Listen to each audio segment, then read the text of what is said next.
Okay, all right. I don't know who's joining right now, but guys, whoever's here, hold on, let me mute my phone for a second because there's an ad running. I have like both. I have like my phone live stream playing at the same time simultaneously, so I can see the chat a little bit easier, and I have it on my laptop. So that might distort my viewership numbers a little bit, but right now it says two. I'm one of them. I'm probably like double. But guys, today we are doing something really exciting. So if you're about to pop into the chat and say hi, I'd really appreciate it. But otherwise, we're doing it's not really a reading, but um, it's a weird Michigan book. It's called Your Travel Guide to Michigan's Local Legends and Best Kept Secrets by Linda S. Godfrey. So basically what's happening in this video, this live stream video that is we are going to delve into some creepy encounters, folklore, ancient mysteries, fabled people and places, unexplained phenomena, bizarre beasts, and everything in between. So guys, uh Dan chimes in and he says something that I can't pronounce on live stream. So uh well, actually, no, we're talking about the bird. So yeah, the bird. There's a cock bird out there, guys. So you know what that is. Wink, wink.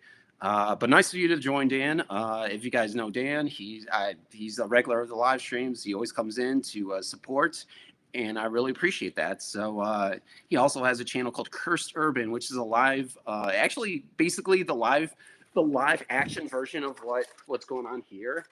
Uh, with the Weird Michigan, the travel guides and stuff like that. That's what he does, but in real time. So he actually makes videos like this. Like basically, he puts what these stories and encounters and these travel guides in this book to life. So you guys should definitely check him out. Cursed Urban.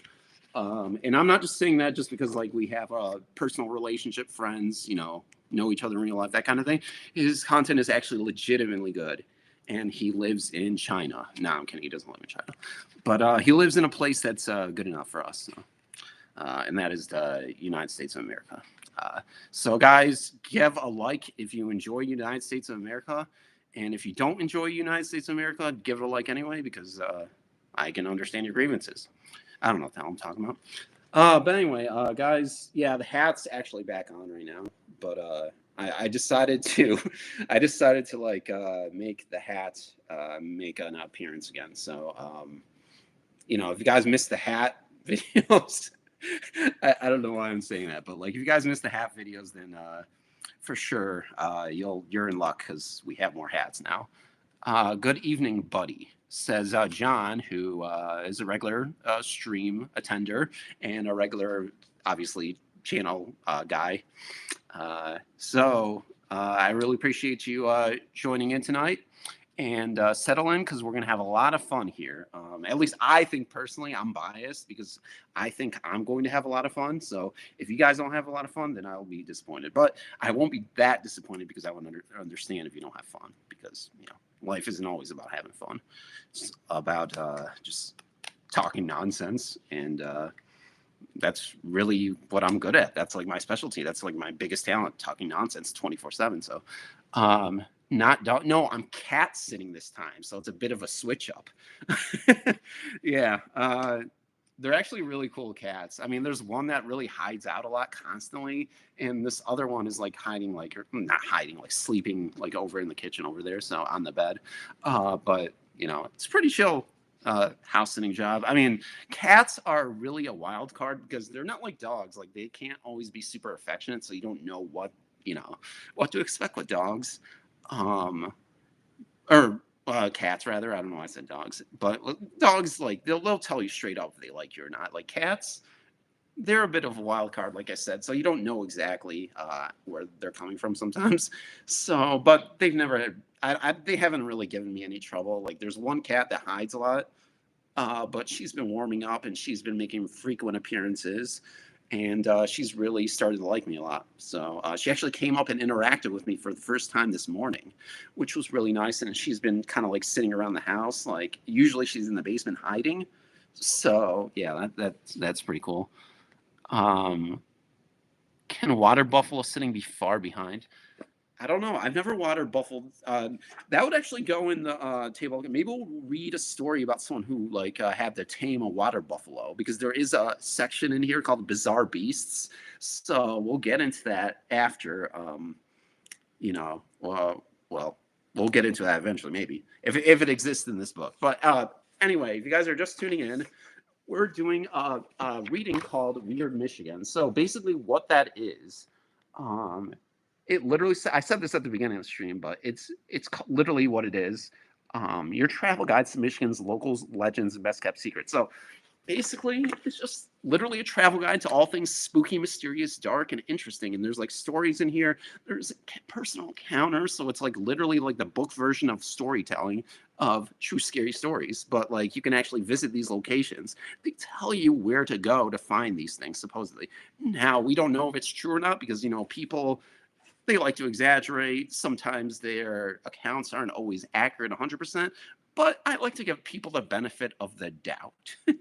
I don't know why I'm so excited to stream, but I am. You guys can tell, like, I'm really excited to dive into this book. But how do I request something for you to read? Okay, so basically, we're doing a blind reading. So, what if you see the goal? I have like attached to this live stream, you'll see that like the first five get to choose the topic of the book to read. So there's like, okay, so uh, okay, let me slow down here.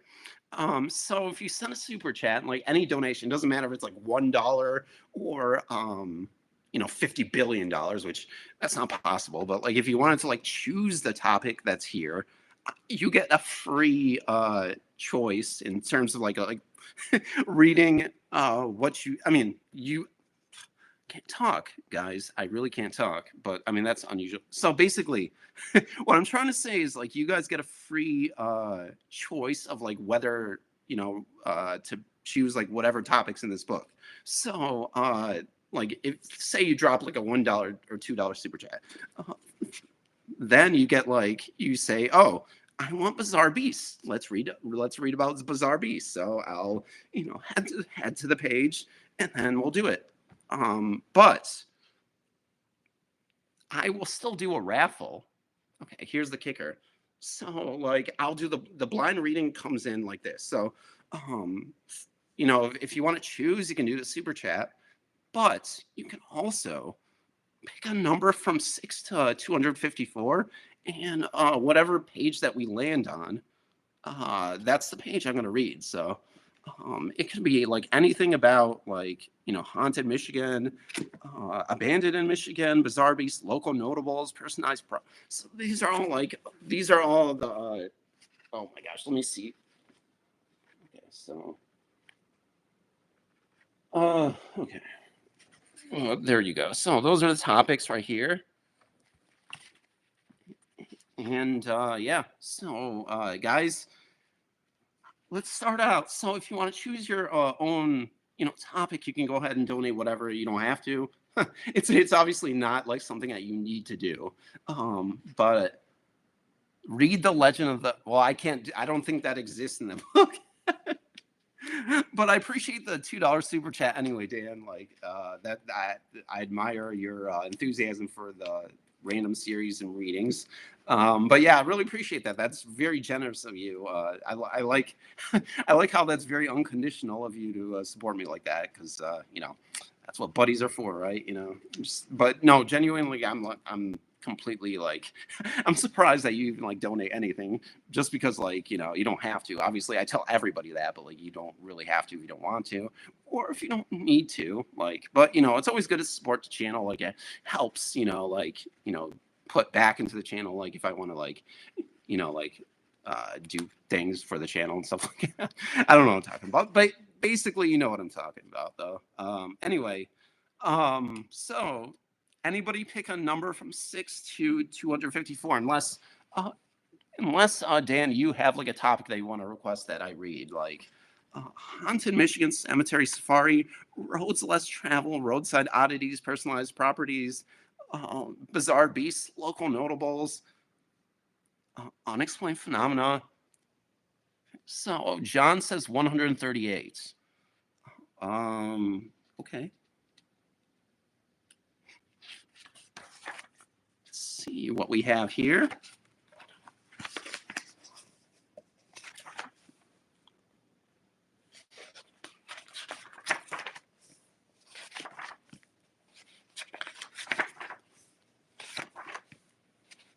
$138, Sean says. All right, this is a blind reading for me because I don't even know what's on 138.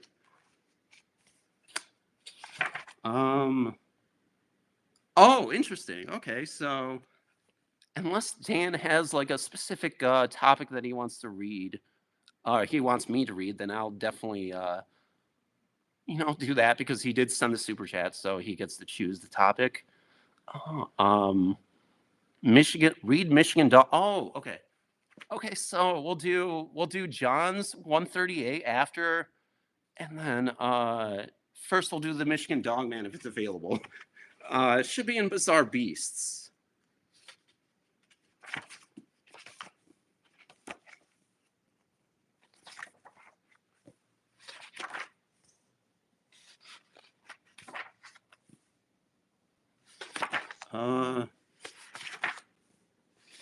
We got Bigfoot. I am curious, Bigfoot. Oh, that's interesting. Oh, Michigan Dog Man. Okay, guys. So Dan actually picked a really good topic now. So you better thank him for the super chat donation because this is a really good idea. Definitely.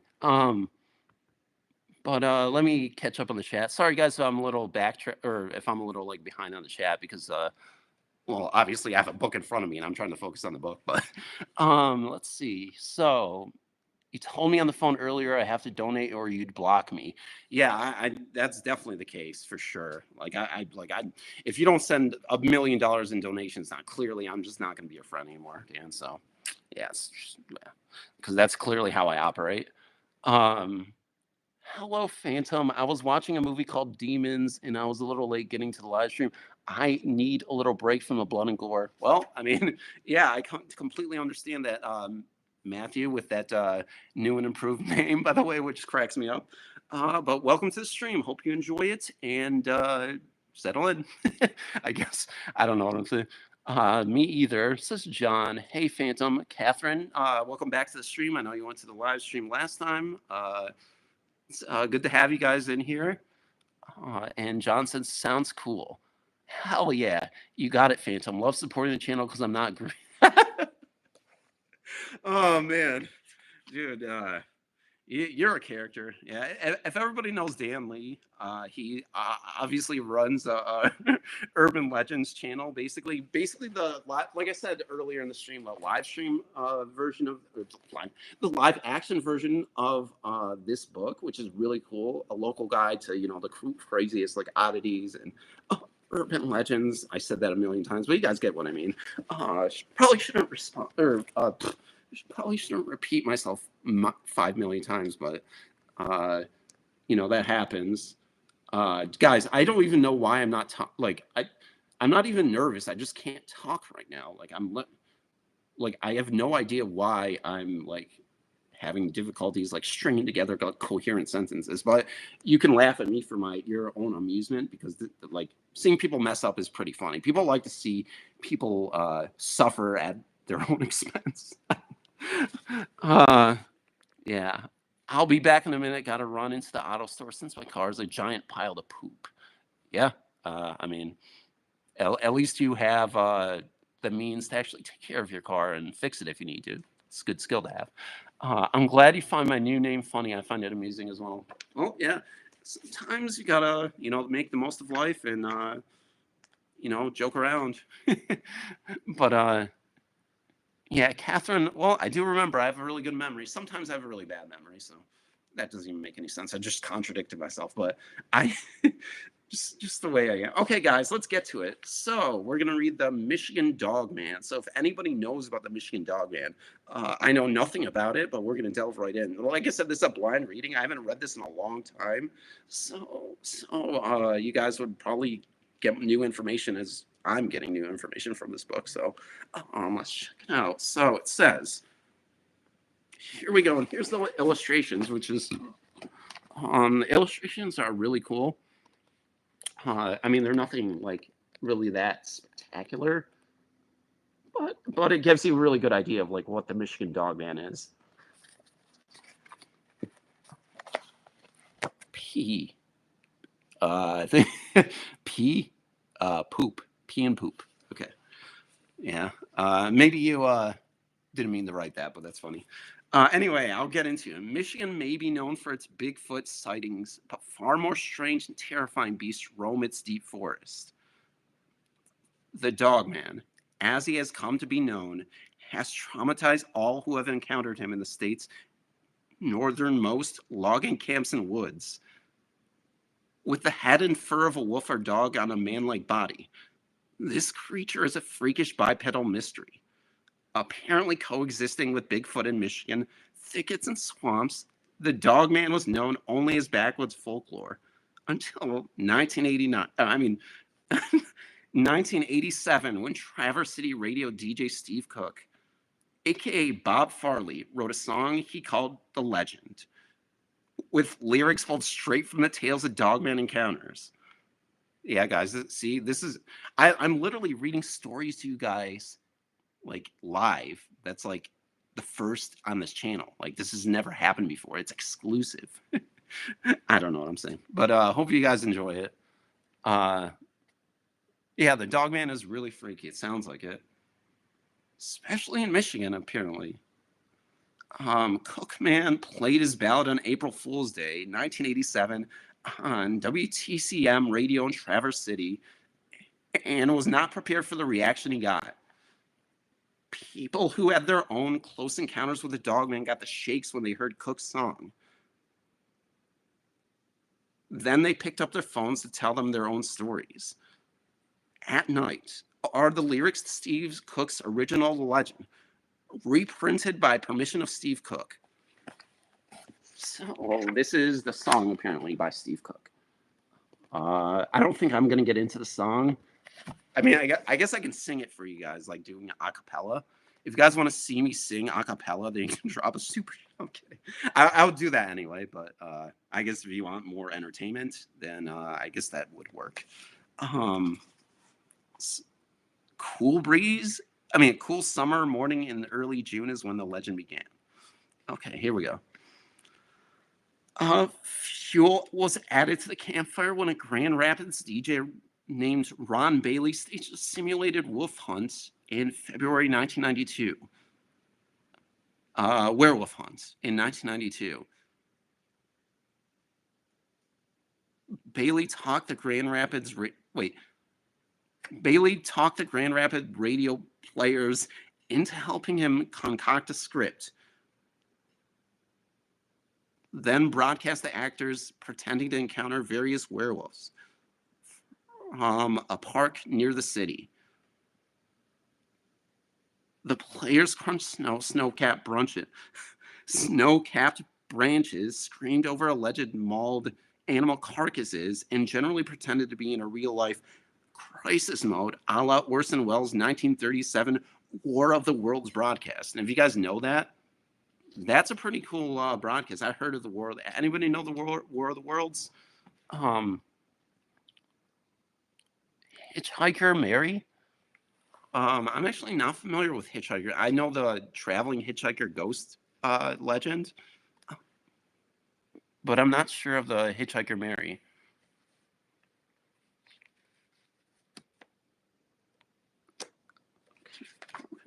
So in 2002, the station issued a CD of their annual broadcast of spooky Halloween stories called The Haunting of Northwest Michigan.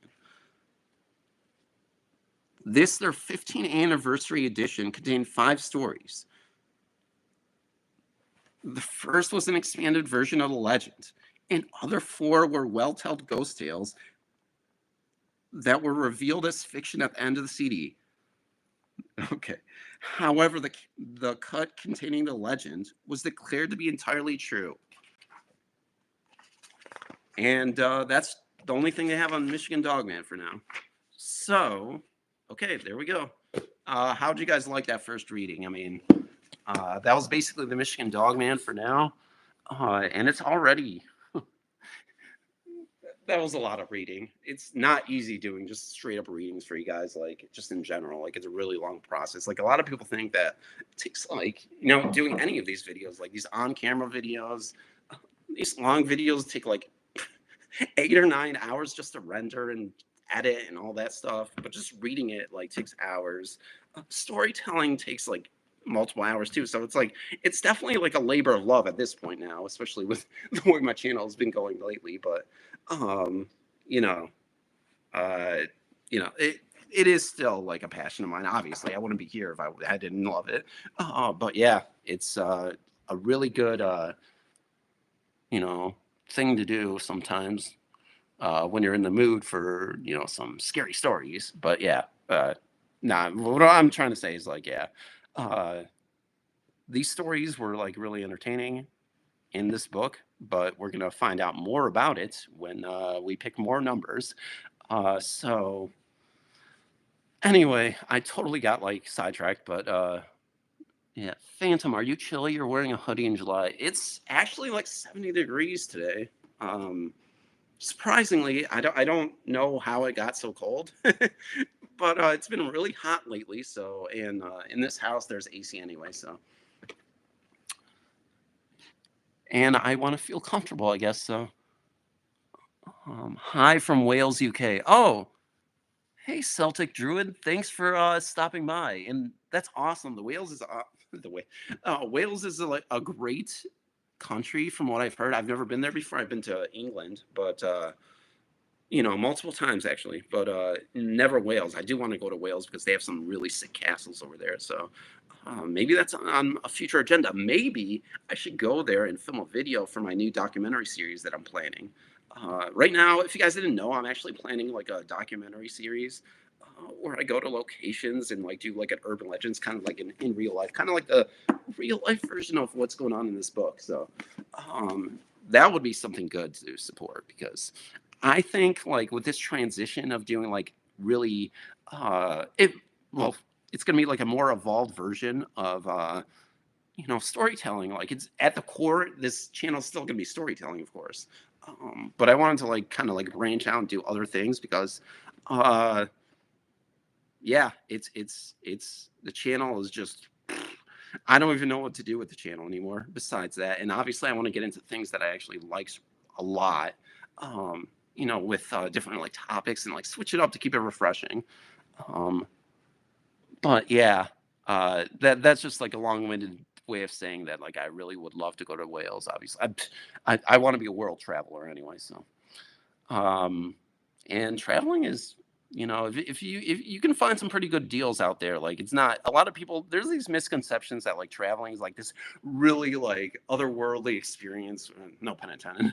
That is like so difficult to like obtain. Like it's really difficult to like just it like you have to it's not 1925, like it's not like a luxury thing anymore. You can budget travel pretty easily, like you can get to places like for minimum like $400 round trip. So and with Airbnb options, guys, you can go to like a really cheap, like you can just like find a bed if you really needed to, like it's someone's house and like it costs you like really cheap. So I'm not saying like travel is like really it's still a luxury to extent. Like obviously you have to pay a little bit, but it's like one of those things where it's fulfilling experience for sure, but also like especially like when you're traveling, you can get like video ideas. Hopefully I can like do that and like kind of like get kind of try that like series like by like going to places. It doesn't have to be always like far and wide, like from one end of the country to the other or something like that. But like just places in Michigan, like I'm discovering a lot of cool places in Michigan. Specifically, there's like this place in Salem. Maybe I mentioned it like a few times. Of Salem, Michigan, not Salem, uh, Massachusetts. But like there's this place, and it's really cool because it's like a really historic church that's been around since 1860. No, actually 1840, I think. and there was like a movie that was actually filmed there, and it's like basically right down my street. And I wanted to do like a whole like urban legends kind of documentary on that too, because it's like literally right down the street, and I thought it would be cool to do like another version of that video, like kind of like of the idea I was talking about, where I do like a live action kind of documentary storytelling experience kind of thing.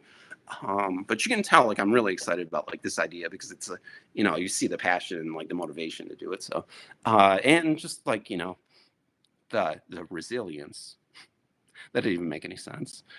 I mean, there is resilience involved in running a channel for this long. I can tell you that much. It's been almost 10 years, but anyway, I'm rambling on. Dude, I forgot to tell you. You know my friend Scott who does YouTube? Bro, he's got this one subscriber. Oh, shoot. I actually, I actually clicked on your profile by accident while I was reading that. I'm such a klutz sometimes. Anyway, bro, he's got this one subscriber who keeps trying to control him or threatening to subscribe and unsubscribe. Dude, that's a really what?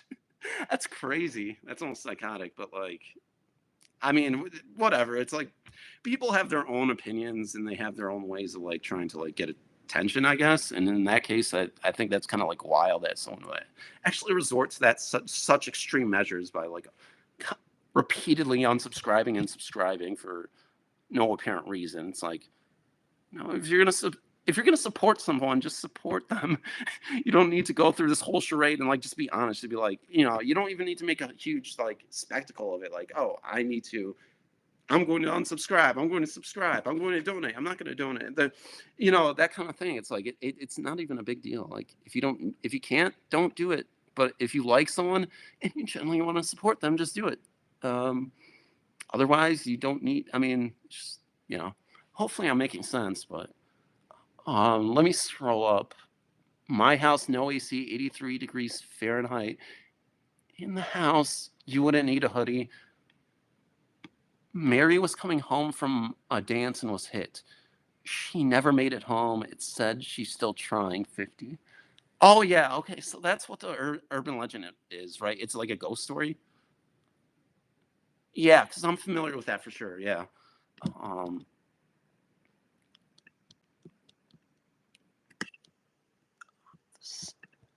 the Celtic Druid said, "Did I share my experiences with you? Please check out the Ghost of Gladstone Villa. This convinced a skeptic." Oh, you know what? I never actually heard about. I never got your story about that. So that sounds really cool. Um, and I like those stories where it's like person's a skeptical person and they have like an experience and they believe. That's really cool. Oh, guys, like reading the chat and on top of that, reading these stories is like a lot of hard work. Like you'd be surprised at how like difficult it is to actually run a stream. Like not everybody can do a stream like effectively. I just hope that I'm actually doing a good job. But yeah, it's like I don't know why I'm sweating a little bit too, and it's not even hot. But maybe I am a little bit nervous. Who knows? Telling you, YouTube keeps pushing shorts to complete with TikTok and Facebook Reel. Make some minute or two make some minute or two snips of some stories linking back to the channel and pop several out a week. You know what? That's you did mention that before, and that's a really good idea. I might have to look into that and do that. But yeah, I don't think that's a bad idea at all. Maybe I'll just take that into consideration because I'm at this point I'm really willing to do anything, get back on top and like actually do things that push the channel forward, because at this point it's like I don't even know if I'm gonna make the AdSense what is it, threshold. You need to make at least like $100 for the AdSense revenue to kick in. And what's crazy is like July was the craziest week for like just incredible misfortune. And I'm not like trying to like put this all on anybody. Like obviously I'm just telling you guys like crazy. Like I had like 3 cancellations, a couple of people like unsubscribed from like Patreon and memberships and stuff like that.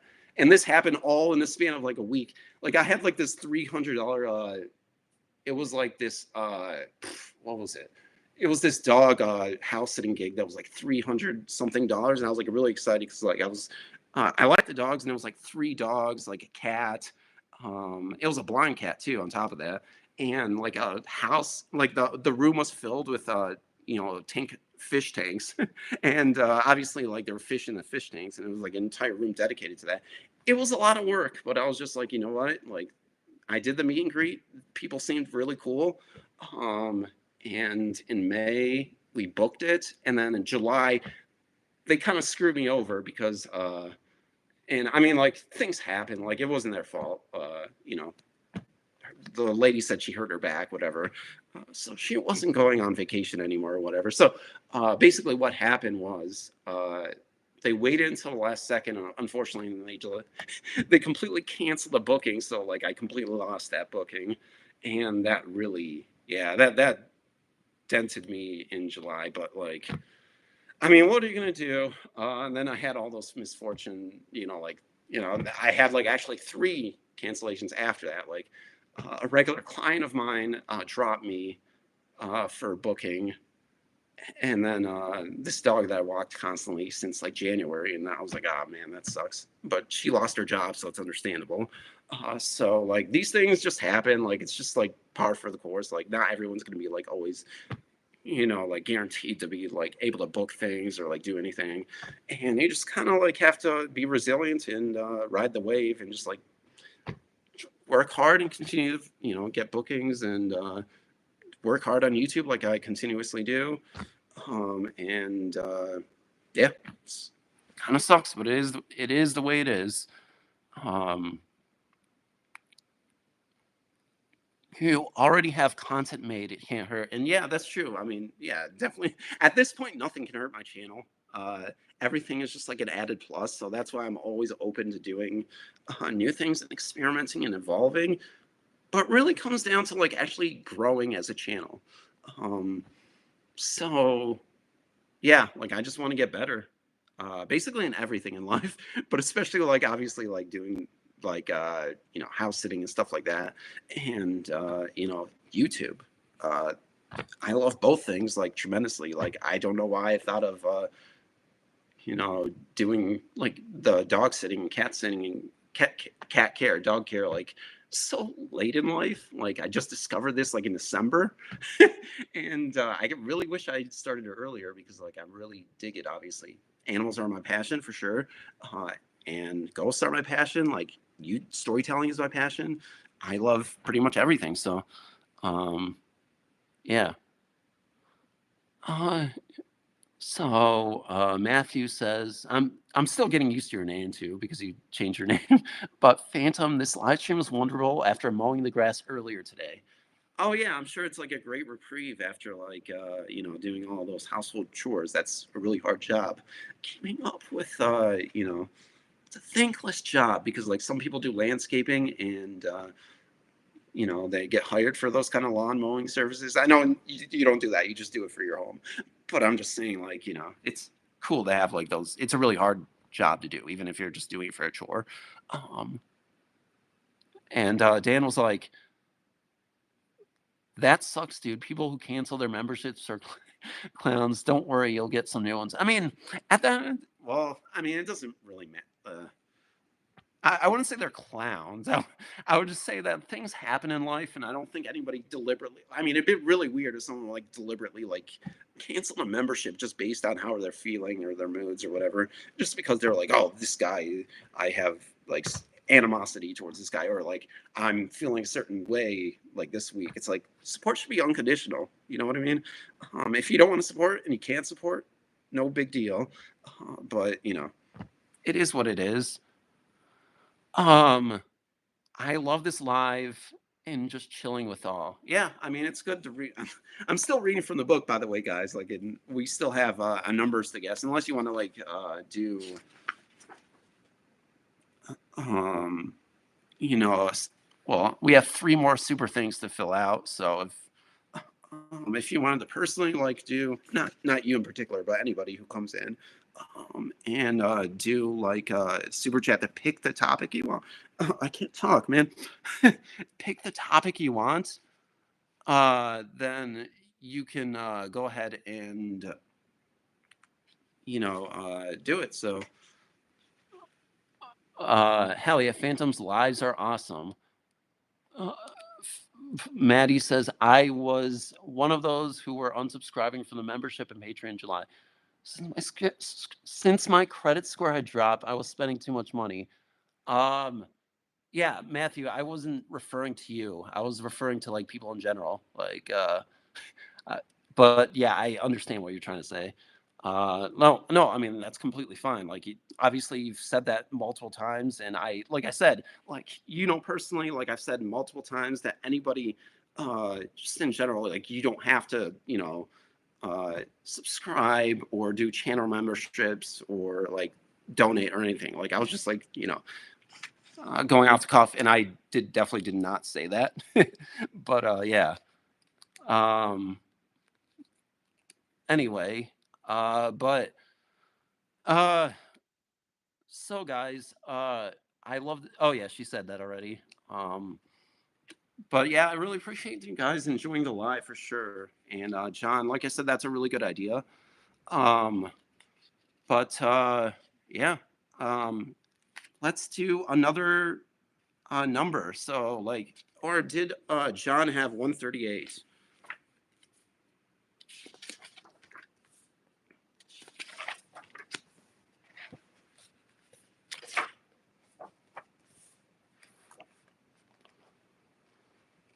Okay.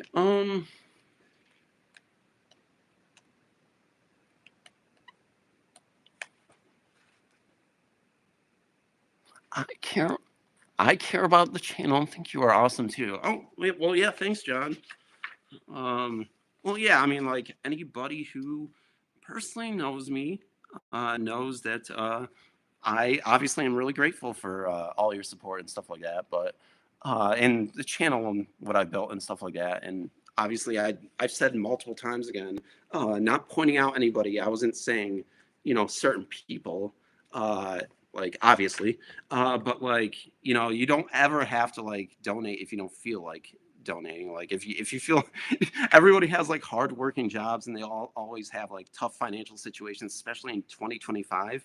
I think I made that clear, like right, like I made that clear to everybody that like uh everybody has no obligation to like support me in financial ways if they don't need to, or if they're not unable to. I never pressure people. um but yeah, if I if you ever want to support, you can go ahead and support. uh But anyway, John said, so let's get into what John, because I know he had, oh, wait, no. Did Dan Lee drop another super chat? uh, Doting, because I'm not. Oh, boy. All right. Well, um, okay, Dan. So, dang. Okay. So, first we're going to do 138 because that was the number that John gave. So, we're going to read from that. And then Dan can like pick the topic. So Dan, whatever topic you want, you can pick it, and we'll see. Well, as long as it's in the book, at least. Uh, but the Heidelberg Project is next. So this is what 138 landed on.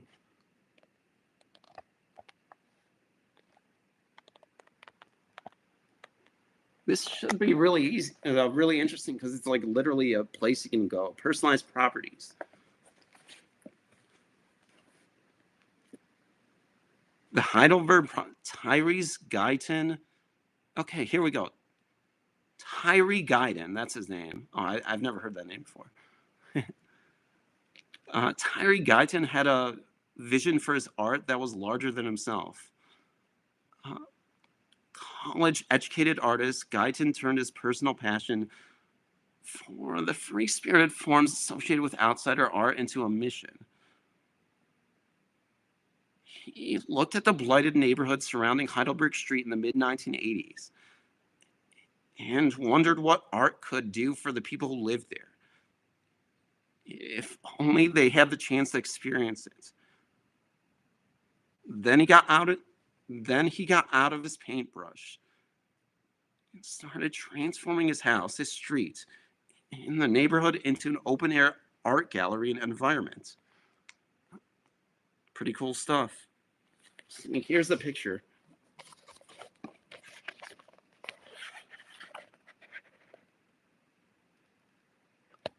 There we go. So this is like the decked out house, I guess, the Heidelberg project that this guy did. I've never heard of it before, but apparently it's in Michigan.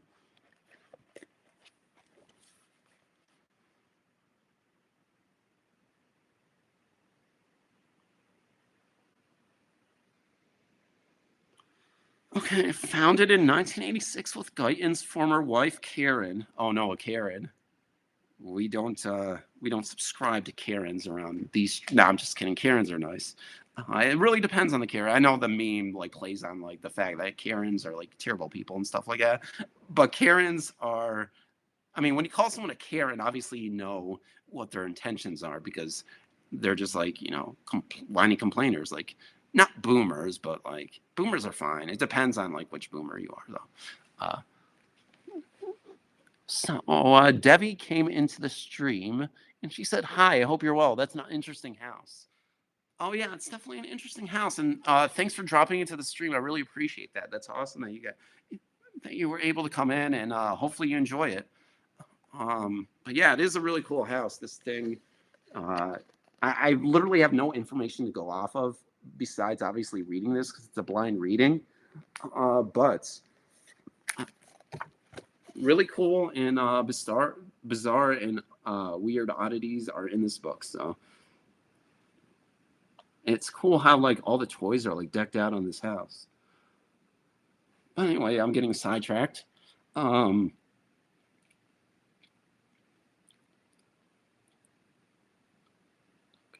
Where was I? Sorry, I lost my place.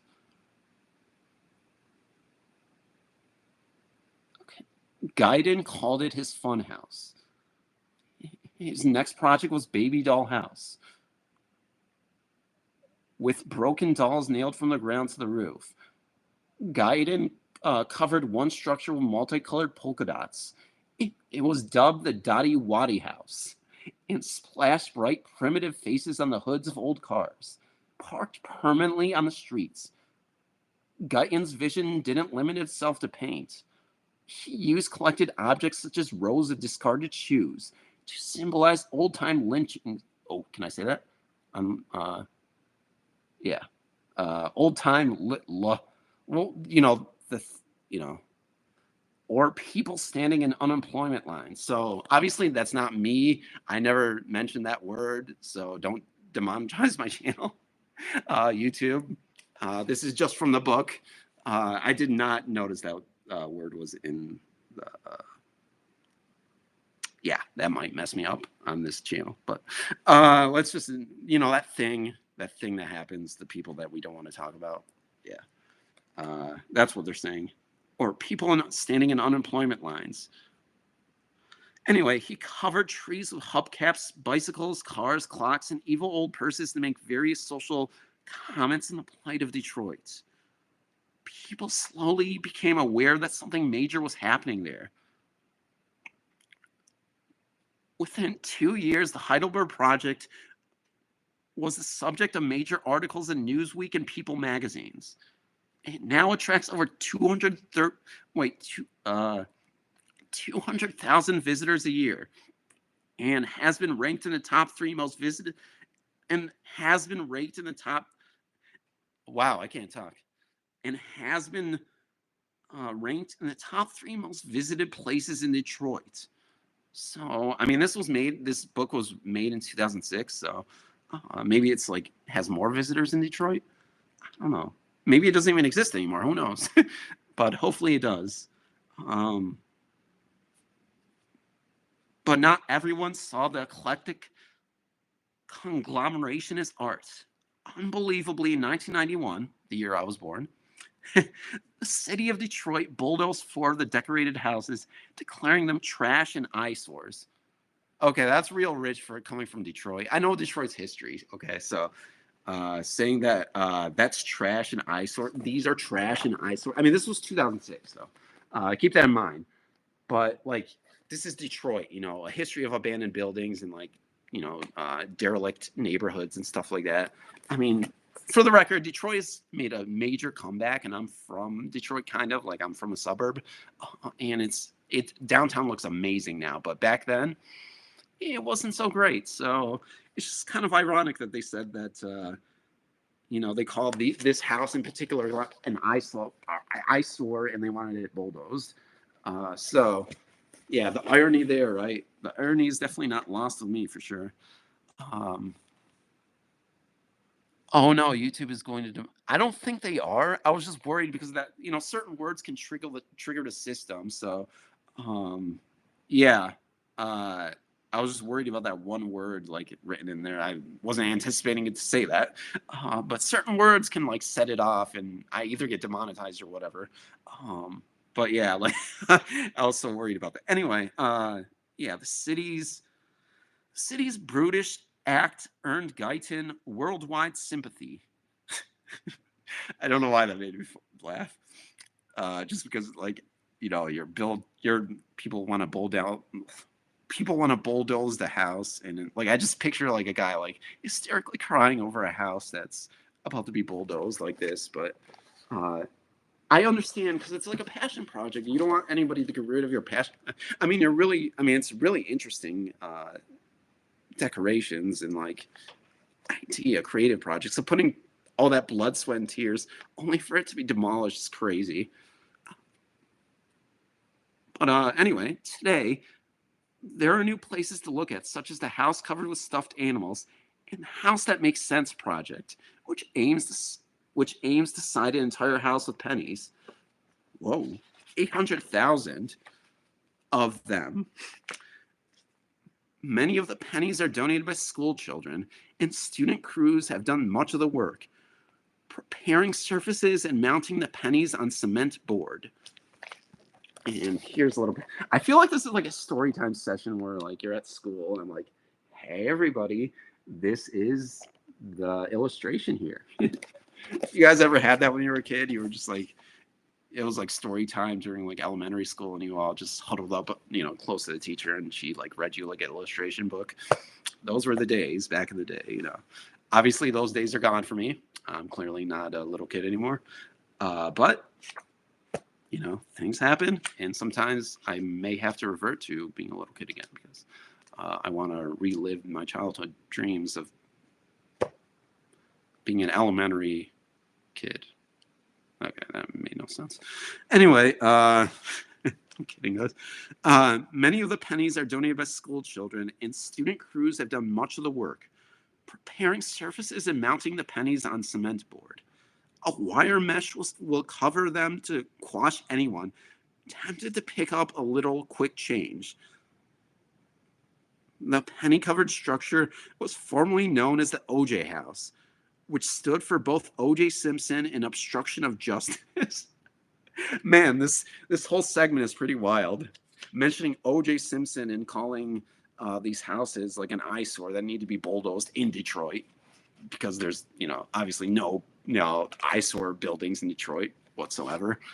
Yeah, man, this I don't know why this part of the story is making me laugh, but yeah, at least it's like a real thing that you can see, and it's kind of quirky and cool. And if you guys ever go to Detroit, you can go and see it. I suggest you guys do it. Maybe I'll do it. I don't know.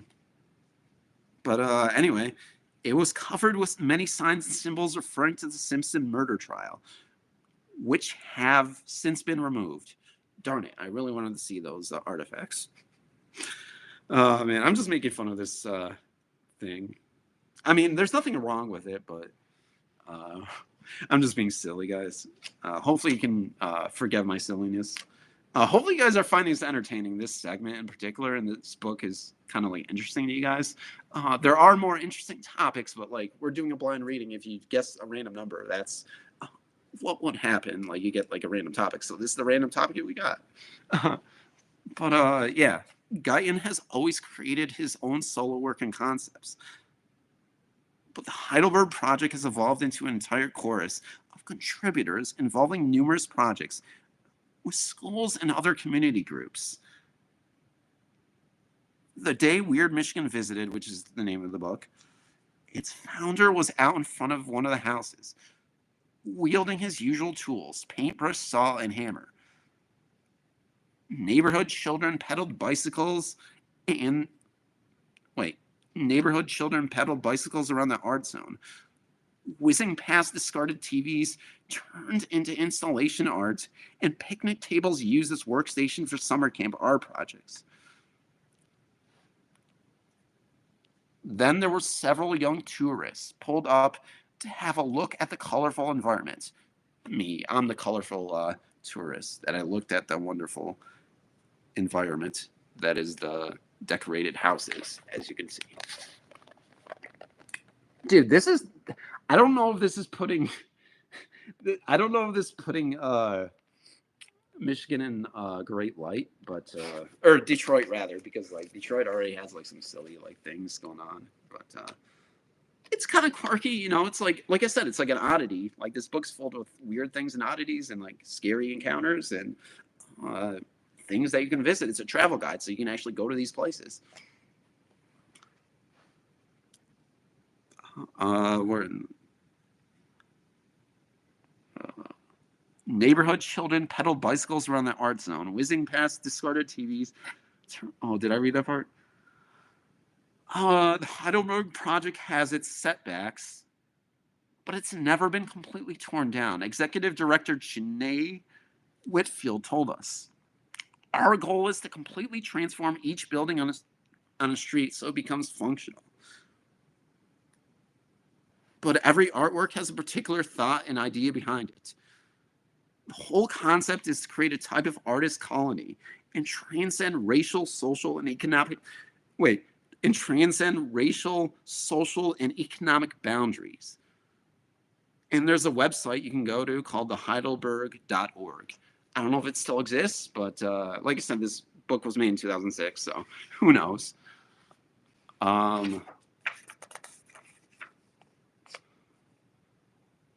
Okay.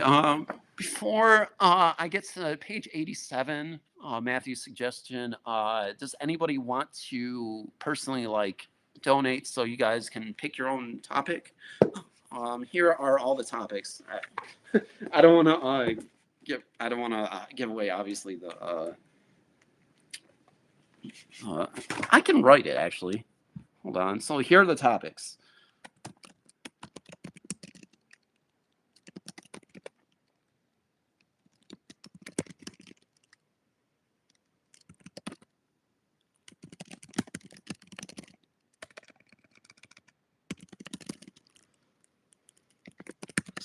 Phenomena.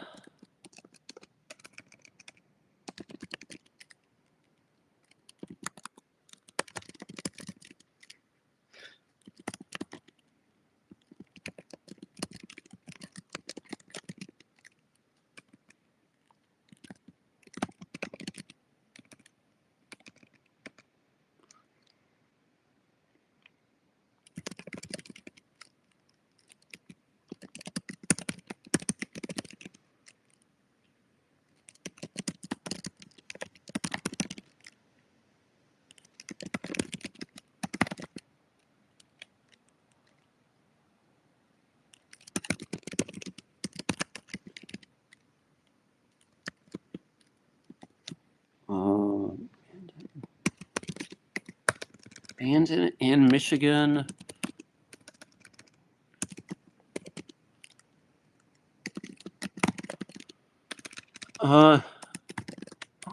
Okay, guys. So those are the topics, and if you send a super chat, you get to basically pick which one you want. But other than that, like you have to pick a number from 6 to 230. 230 for the blind reading. That way we'll figure out like what we're gonna read. Or you can like pick your topic and send a super. It can be like $2, $1, whatever. But you get your choice of like what you want read.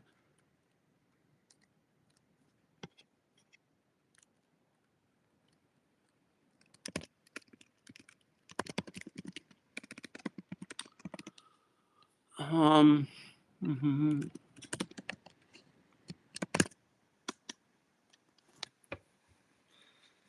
Okay, Matthew said 87, right? So we'll go to page 87.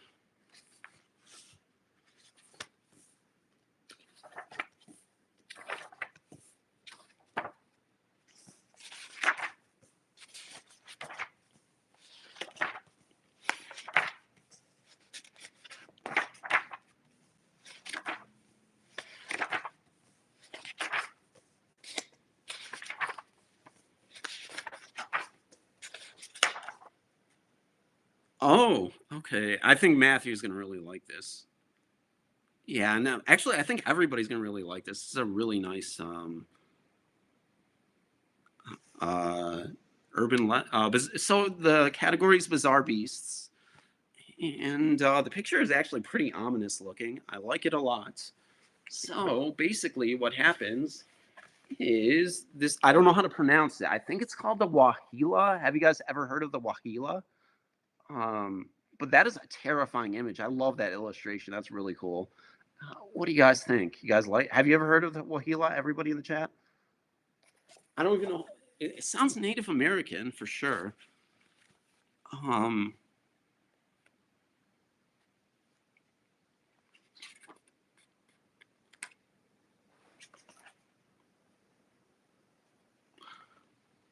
I've not heard of it, but I'd like to know about it. Yeah, that's well, thank Matthew for tipping us off to page 87 because we're gonna dive right into it. And there's like only one page of it, so hey, it's kind of a relatively short read. So maybe there's not much information about the Wahila, but hopefully I'm pronouncing it right. But it's still like it's a bizarre beast, and like it's probably not the most popular. It's not a Bigfoot, so there might not be that much information on it. So that's probably why there's only one page. But there's other books of the Weird U.S. series. I have a thick book that's called Weird U.S. that might have this included, more stories and stuff. I mean, we don't have to limit this just to like books. Obviously, you can probably find it on the internet, but it's funner to do it through books. Um, uh, I know, isn't it cool? My voice is cracked. Oh man, guys, it's really difficult to talk sometimes, especially like I'm over talking now because I have to read this book and like communicate with you guys.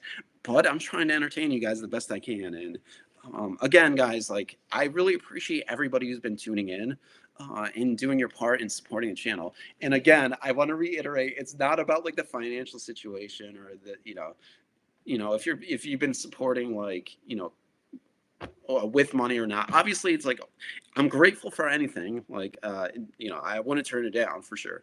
But like, what I really want is the channel to actually grow and evolve and get subscribers and get back to like getting, the views I used to get. Like, obviously, I'm gonna have to evolve as a channel and grow. And I don't know if the history or I don't know if the future of narration the traditional way is gonna like last because I've been doing it for 10 years and like the whole genre has transformed itself.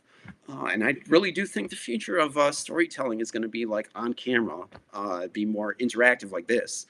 And I do think that the future is going to be, Mr. Ballin, that kind of, I mean, he's been doing it for a while, but you guys know, like, that kind of like people are like drawn to like people who can get on camera and like just, tell a story and take storytelling to the next level. So it's a more evolved version, I feel like, in 2025. So the old, outdated version, I hate to say it, traditional reads, it sucks. It sucks that we have to move away from that, but I'm not personally doing that. I'm not moving away. I'm just saying I'm enhancing and like broadening my horizons a bit. So we're still going to do traditional narrations. We're still going to do camera storytelling, like we've always been doing. Like we've been doing that since January. But I'm trying to find something that everybody likes. The whole entire audience and appeal to like a broad audience because I want to wake up my subscribers and let them know that hey, I'm still here. I'm still rocking it out, and I've been doing this for 10 years. Like, and that's not to say that like I'm bragging or anything. Well, that wouldn't be bragging, would it? But like, I've been here like every week for the last 10 years, and that speaks to my hardworking determination, but it also speaks to like you as an audience because you guys, consistently supported me for so many years, and I'm grateful, honestly, for that. So, guys, I know I'm rambling again, but I just want to say before we get into like reading the Wahila, no matter what, I'm really grateful for your support. Whether it's like likes, comments, share, and doing all of the above. That's what really matters the most to me. I mean, like if my channel's doing really well, obviously memberships would help. Donations, anything obviously would, but like I understand. Like I said, again, like times can be tough for people. People have different financial situations, but pouring like so many hours into this channel, it's definitely like helpful for sure. But like again, main thing is comments, like getting my videos back to more higher views, but also creating content that you guys will truly genuinely enjoy, like on camera, those documentaries that I've been talking about wanting to do, I'm really passionate about. um, yeah, I'm really excited for the future of the channel, as you guys can see, even despite all that's been happening on the channel. So uh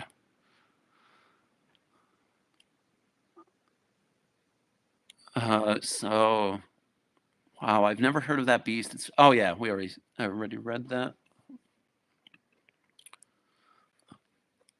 Not me. That's odd. I watch and read all supernatural related. Yeah, I understand what you're saying. Like, I know there's always going to be a crowd for people who like enjoying the traditional storytelling method, but personally, for me, I like the on camera the most. I do the traditional like narrations, like the really long videos, obviously, but uh, at this point, I'm doing that just to like keep the views a little bit more like stabilized because like getting 100 views on the on camera videos kind of sucks. Like when you put all that effort into like videos, and like obviously I'm still gonna do them because I believe that you keep at it because that's what you're supposed to do on YouTube. Like it's a grind.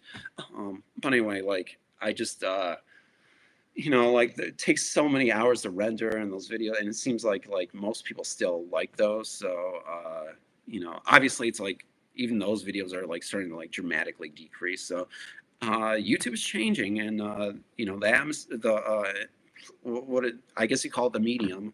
It's changed a little bit. It's evolving. So like people want like more appearances. Like they want people to like be in front of the camera and talk to people and do storytelling. So, and I don't fault them for that because like I think that's really important. Like I actually have fun like getting in front of the camera, even if I like ramble incoherently and make like little sense, and talk to you guys, like especially live stream.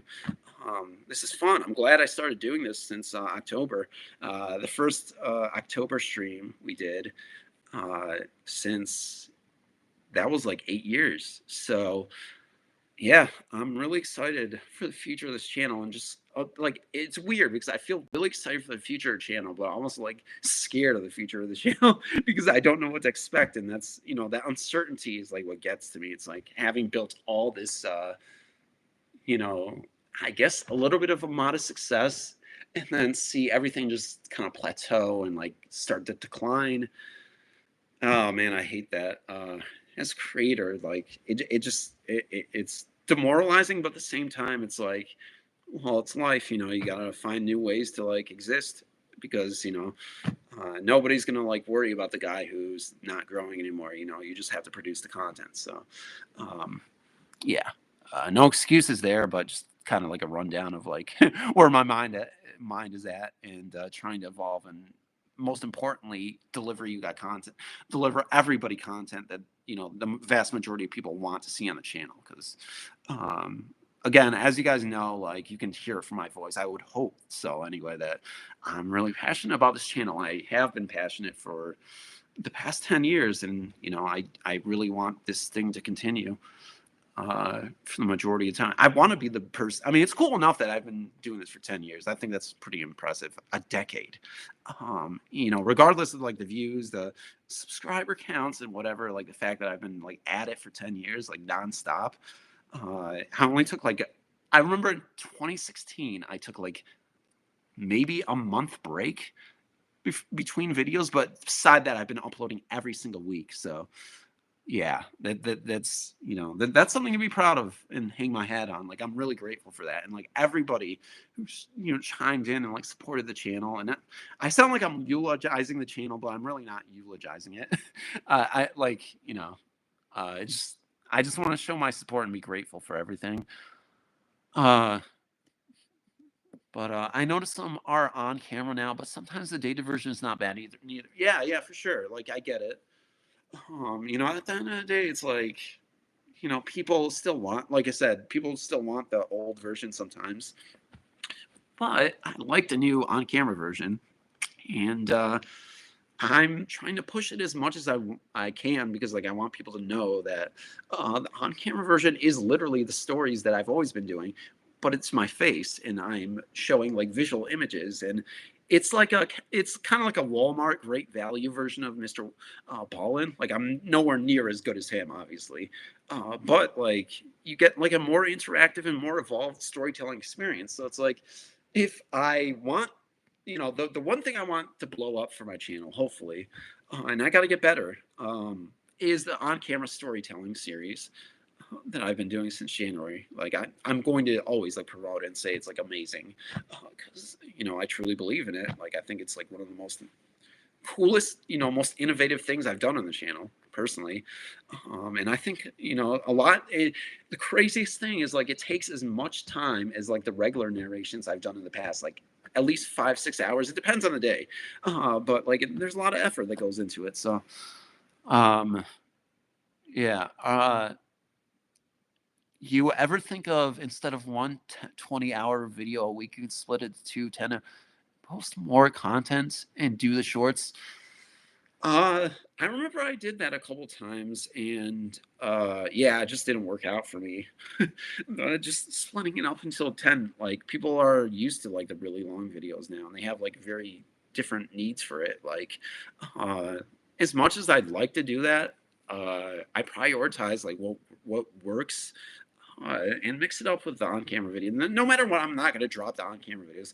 I know it's been a while since well, not that long, been a couple weeks, but doing these live streams or whatever, like really, I wanted to mix it up and stuff like that. But like, I wanted to actually visually enhance my experience with my on-camera videos because, like, just trying new things and, like hopefully I can like evolve the channel because lighting is really important for like filming too. It's like we have to get it right. So obviously content needs to be good. The audio needs to be good, but yeah, that's what I'm focused on. So that's why I'm like I purchased like lights for like the obviously the filming, so it's going to be like a lot better hopefully.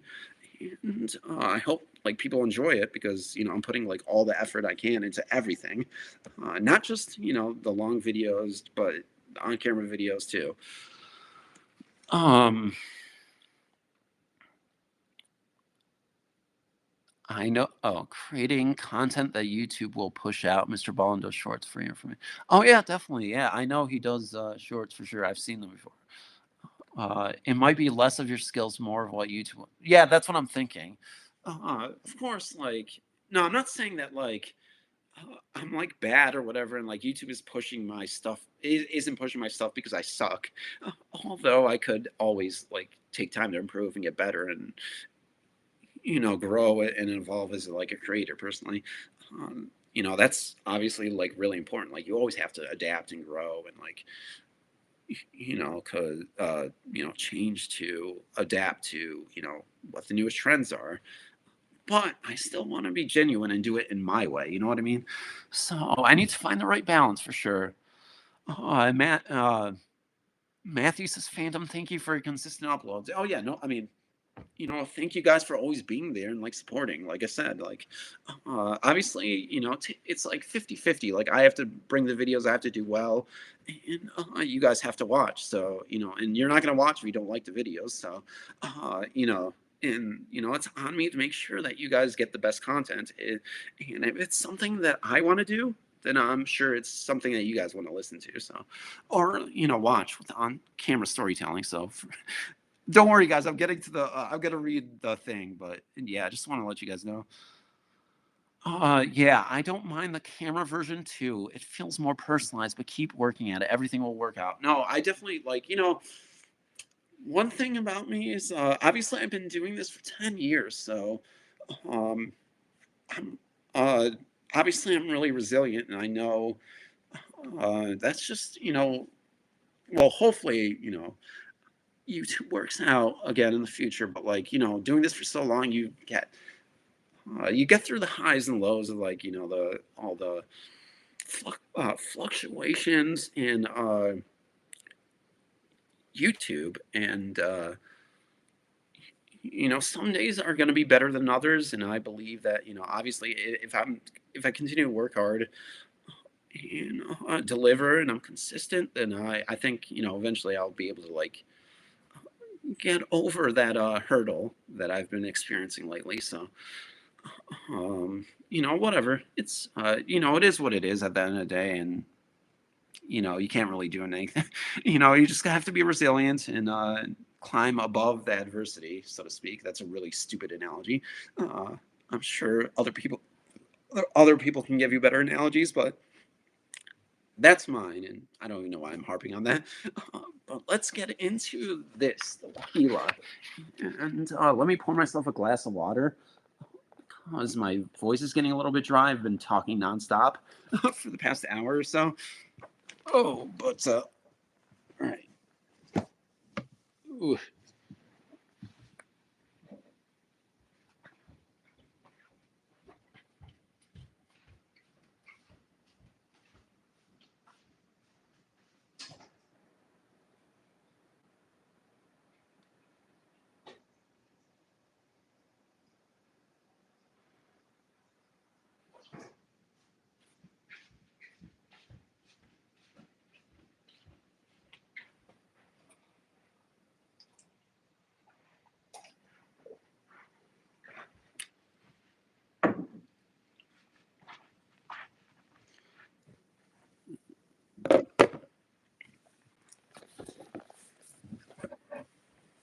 So, guys, let me know how I'm doing in the stream. We're about an hour in, like I said. And if you guys are enjoying the stream, if you like to see more of these streams, let me know because, I'll definitely be diving more into the weird US, and we can just talk, we can chill, we can read stories.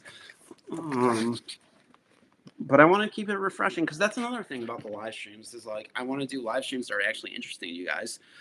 So if you guys think I'm doing a good job, you can put thumbs up in the chat. I guess I don't know.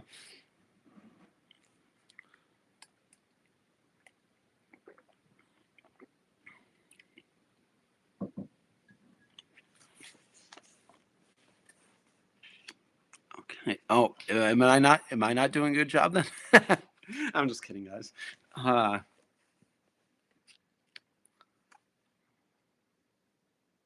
you're doing great. I'm enjoying it. I do like the storytelling. Okay, so I have a question before I start again. I know I'm. So, guys, does my voice sound like similar to like in the videos as I'm reading in real time? Just kind of curious. I just want to see what your opinion about that is because it's just kind of interesting, like doing because I've never done live streams before where I've actually read to you guys. I mean, I've done like the personality quizzes and I read, but like, uh, I've never done it like in real time. Like, I don't even have like my regular mic setup, so I probably don't sound quite like myself, and my voice is. Well, I started when I was 23, so my voice has changed a little bit, but I feel like I'm still sounding the same. But yeah.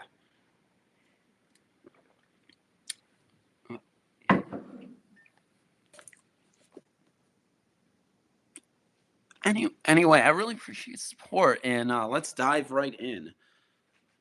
Even though it's weird, Michigan's called Can. It starts with Canada. Okay, let me hold on. Let me take another swig of my water because I've been infected with COVID-19. No, I'm just kidding. All right. Yeah, my corny jokes don't even make any sense. They're only jokes that I would laugh at personally. As far as I know, I'm a bizarre beast. But I am a beast that people hopefully would want to interact with. I'm a gentle beast, which is a contradiction, but it's true. Okay, guys, let's stop wasting time. In Canada, there is a magnificent river valley called the Nahani. See, and when I actually do record stories, like I can actually like edit out like all my mistakes, but like all of these mistakes are aired out here in live in real time. I can't edit it out. So when I have like a difficult word to pronounce, like a Native American word, which apparently it is, Nahani, uh, I think you're gonna struggle with it. But yeah. Anyway, there is a magnificent river valley called the Nahani, but natives of the area know it as the Headless Valley. According to legend and to records of the mountain police, many campers and prospectors who have had the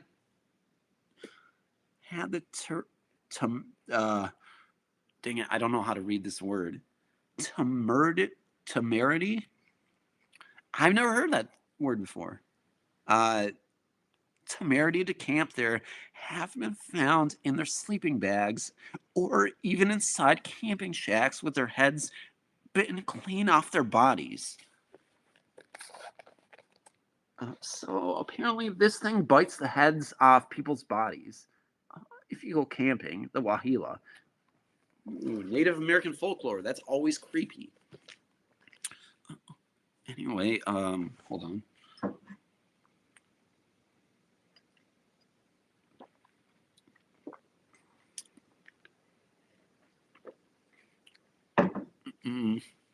Okay, anyway.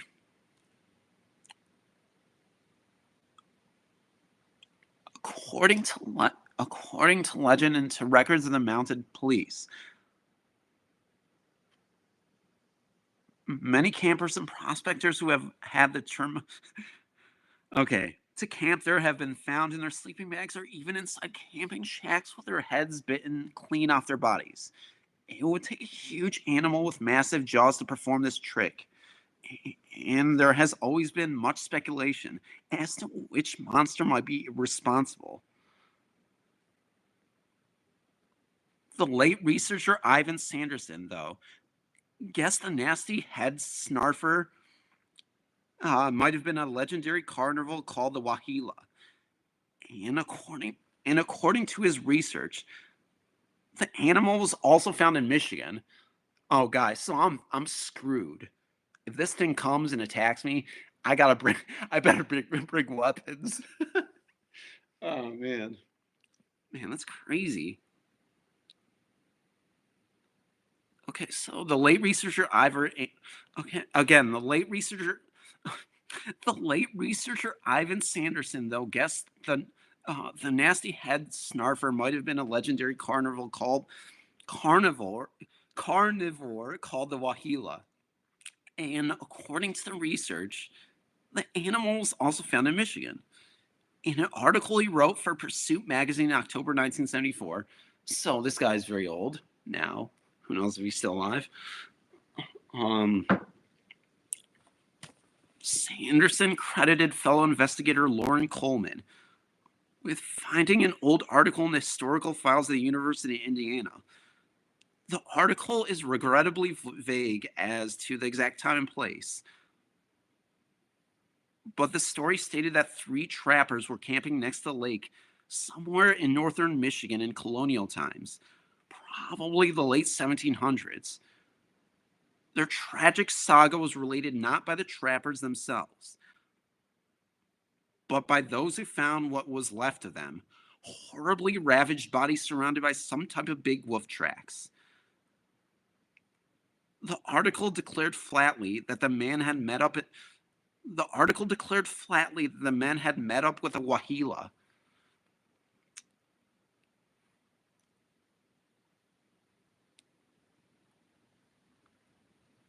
The Wahila is more often spotted around Alaska and the Northwest Territories these days. Bigger and more muscular than modern wolves, the Wahila has been linked to the supposedly extinct amphiboloid, a bear wolf, combination from Miocene and Oligocene periods. I'm sorry, I'm butchering all this. I don't know. I've never read these words before, so apology. Yeah, it sports snow white fur, and it sports snow white fur, and has a wider head and larger feet than the timber wolf. According to Native American legends, the Wahila is the evil spirit with special powers for beheading human beings. All right, guys. How was that? So now we know that it's really, bloodthirsty. It's kind of like a skinwalker almost, right? Isn't that what skinwalkers do? They attack, they prey on people who are camping and bite their heads off and stuff like that. I don't know. So, what did you guys think of the Wahila? Where's my phone? Yeah. Oh, there it is. Totally forgot. I put it, behind my laptop, like a fool. I think I think seeing the mistakes also personalized as well. Yeah, yeah, it's definitely a good thing. Uh, Not for me, but it's good to see someone that's human know that they're not perfect and stuff like that. Um, oh, Wendigos and love it. Oh, nice. Okay, so do you think the Wendigos are similar to the Wahila?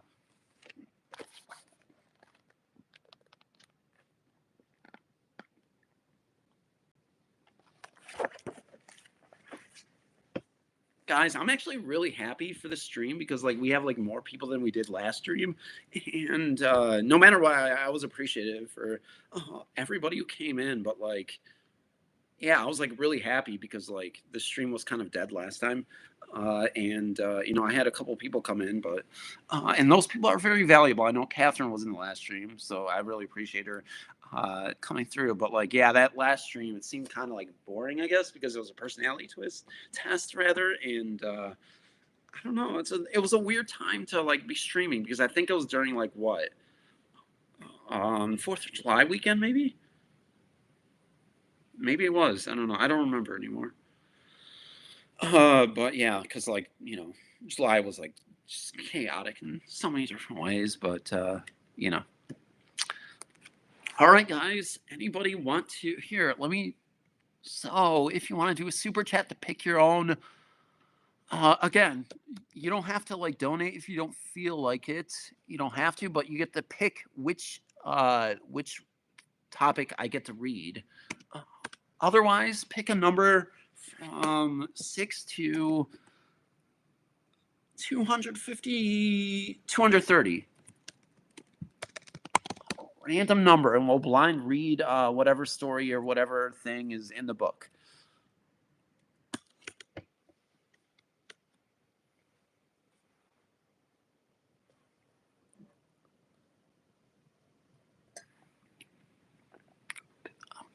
Page 13. So, does anybody have anybody want to participate in a topic? Again, like I'm not like pushing it like purposely. Like, I mean, I kind of am in a way, but in case you guys like really want me to read a certain like topic or whatever, it's on here. You can donate like $1 to $5 billion, which nobody has $5 billion unless you're Elon Musk. But yeah, feel free to. But like before we get to PH 13, I'm just offering it just in case anybody wants to, just in case. I said that twice, but yeah, if you just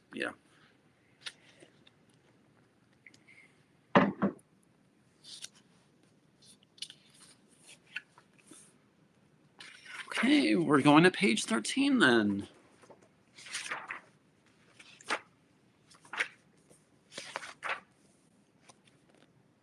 Ooh, this is something that we're all going to enjoy. Because it's my specialty. You guys want to know what topic this is? It's pretty easy to guess. What I always do. Like, this is what I'm known for.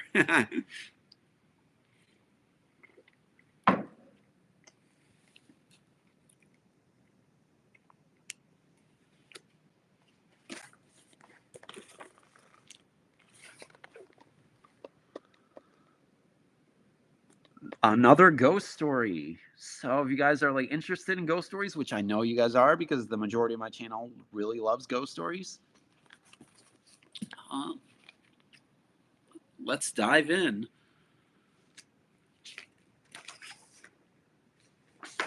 Oh, there's only one page of this? Oh, that's a shame. I was hoping for more. I'm always interested in the ghost stories. Anyway, guys, so it looks like a Grim Reaper, kind of like a historical, kind of almost like Victorian era ghost from the illustration. That's a really cool picture too. It's very, I mean, it's like subtle. It's not anything that'll like creep you out like incredibly. You know, it's not going to be. It's not shock value. That's what I'm trying to say. But it looks kind of cool, doesn't it, guys? All right, boys and girls, let's settle in. Okay, there we go. The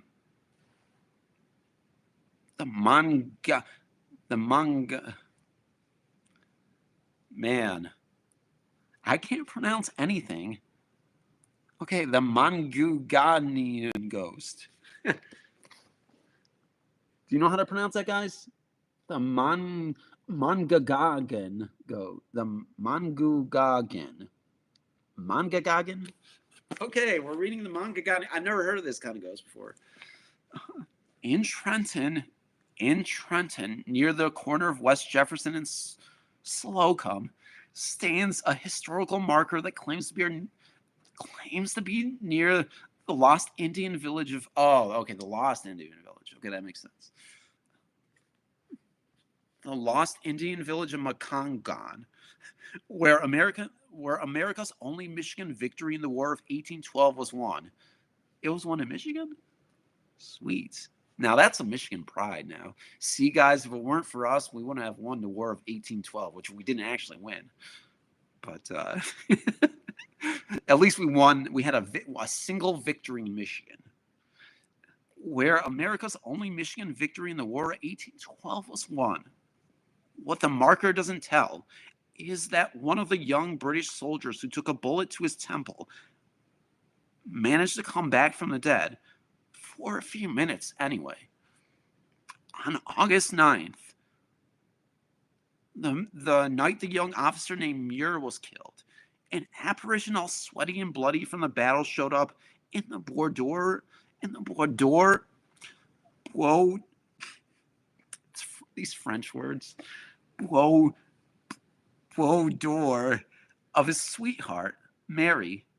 Muir's ghost told me. Wait, I didn't even say it's Marie, not Mary. Oh boy.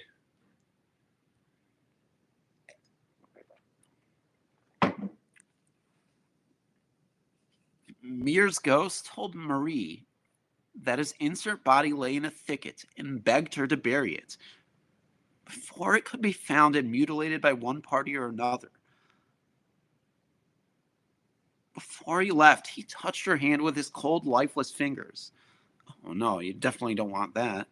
If you're a woman, you don't want a man touching you with his lifeless fingers. That sounds a little bit creepy, doesn't it? You know, am I trying to be a comedian or trying to read actual scary stories? And ghost stories at least. Yeah, I don't know what this channel is anymore. I guess I'm just going to be doing stand-up comedy live streams.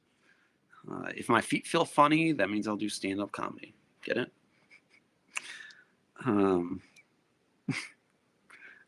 There, pressed deep into her fair skin, was a strange dark mark where Mir's shade had touched her. She was stricken with guilt because she had flirtatiously pretended to spurn him the last night they were together. Deciding she must right or wrong, she hightailed it to the bed. Oh my god, my voice.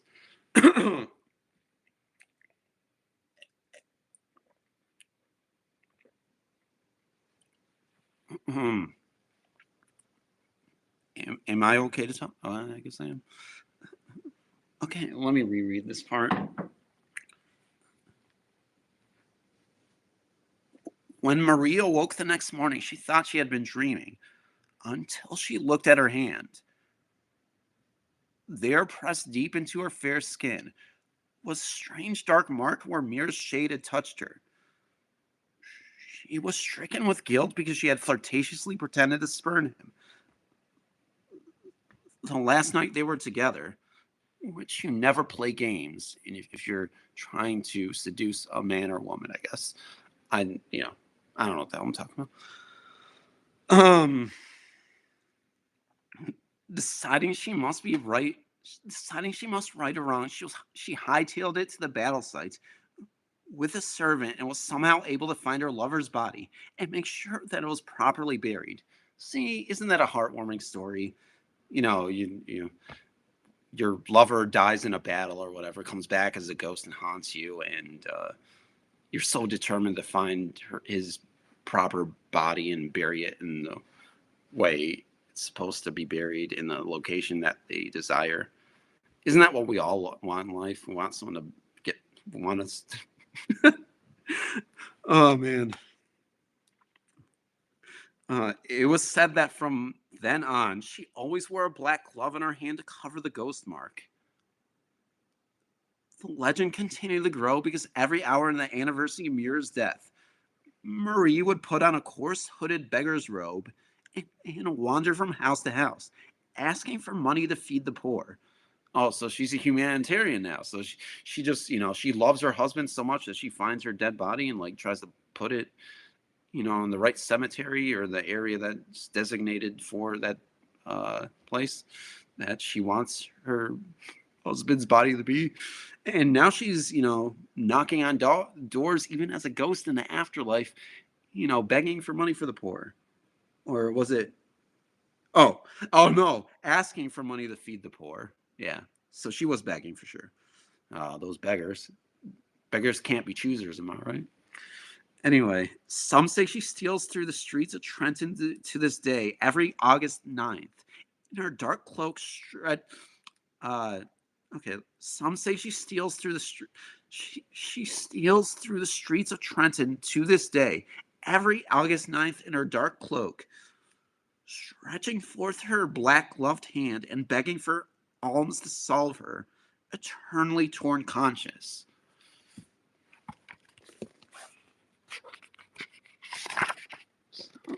There she is, and it's gonna be August 9th. So, what do you guys think? Should we go on a adventure to Trenton to spot this cloaked woman ghost? And if I get like some actual footage of it, I will record it. I'm probably not going to see that ghost, but you never know. If you guys want me to go to Trenton to see this ghost, I will personally like make a reservation for it. I don't know. Okay, but yeah, that's all there is about the Trenton ghost here in Michigan. Did you guys like that story? Was that cool? Did it like remind you of any story? Did I read it right? Was my voice sounding okay at the point? Because that was kind of breaking up a little bit, but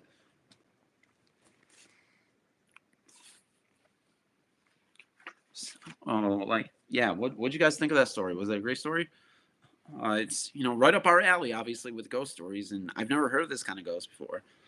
Cool story, and it's supposedly true. Could be just well, I mean, it says it's a local legend, but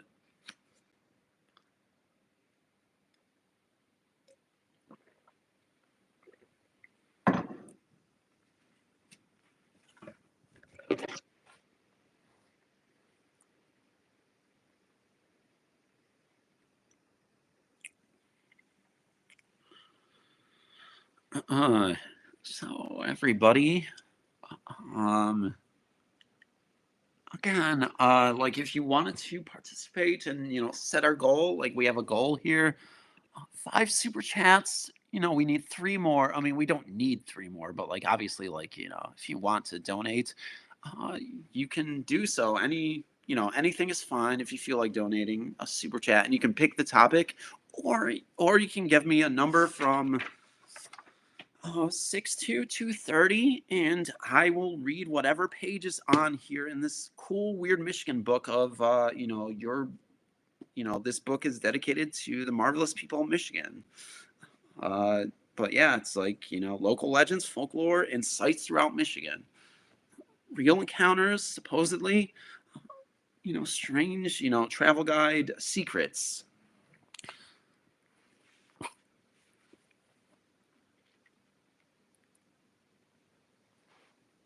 I think there's a fun. I think it was a fun story. There's similar like that's where I'm from as well. Oh yeah, okay. And you're from Trinidad, I think. You said, as far as I know, yeah. I think you said you were from Trinidad, didn't you? Which is really cool. Like I think we briefly discussed that in a message. I think, right? I'm not sure if. Okay. Okay. Yeah. Sometimes I get like messages occasionally from like different subscribers, and sometimes I get mixed up with where people are from. But I know that was like a recent conversation, so like forgive me. All right, guys, you got so if anybody wants to drop a super chat, you can to pick a personal topic. Topics are obviously written where you see there in the chat. Uh, Otherwise, guess another number and we'll read whatever is in the book.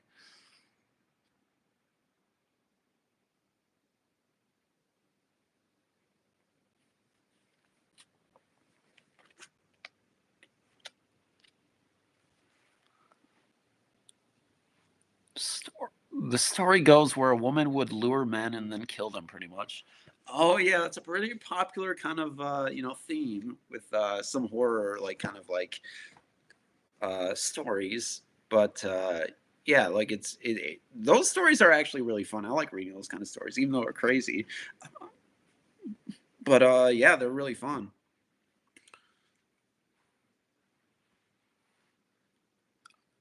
Page 27. Okay. Oh, Lady. Yeah, I know the Lady in White for sure. That's a really popular. I've done Lady in White stories like so much over the past 10 years on this channel. But yeah. All right, 27. Unless somebody wants to drop a super chat, you can do as low as $1 or, request, or if you just want to support me, if you feel like supporting me, you can. You don't have to, again, like I'm not, again, I don't want to feel like people are pressured into supporting me.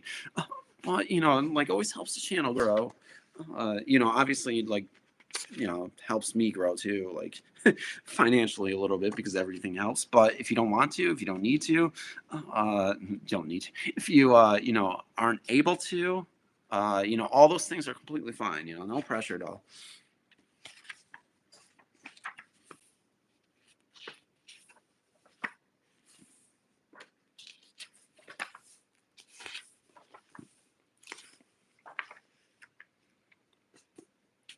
Ooh, my favorite topic here, but nobody gets that one, or so.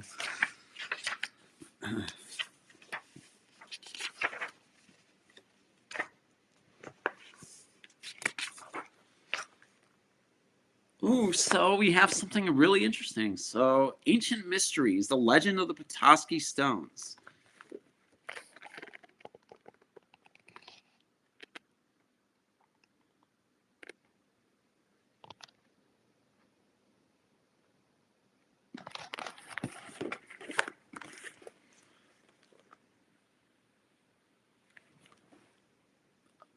So Debbie says, "Yeah, ghost stories are my favorites. Yeah, definitely. Like, I think a lot of people on this channel like ghost stories. Who doesn't like a good ghost story? That's like my favorite thing of the supernatural. Like Bigfoot is cool. Like other like bizarre beasts and whatnot.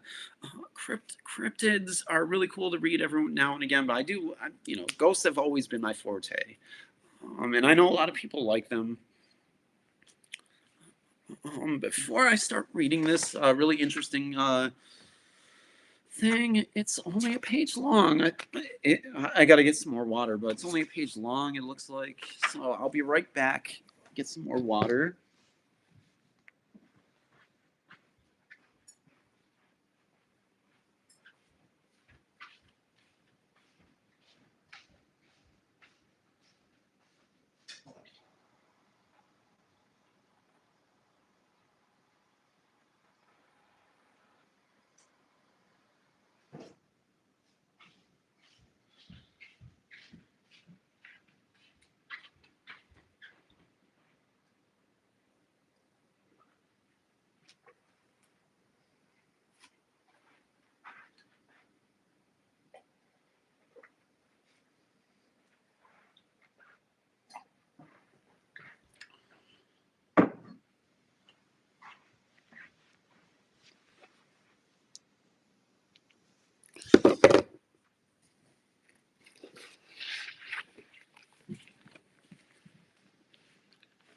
Hey guys, welcome back to The Legend of the Petoskey Stones.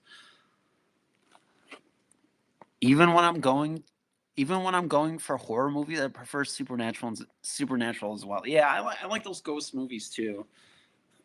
Those are pretty cool. Like horror movies are always interesting when they have ghost elements, supernatural, and just like that in general.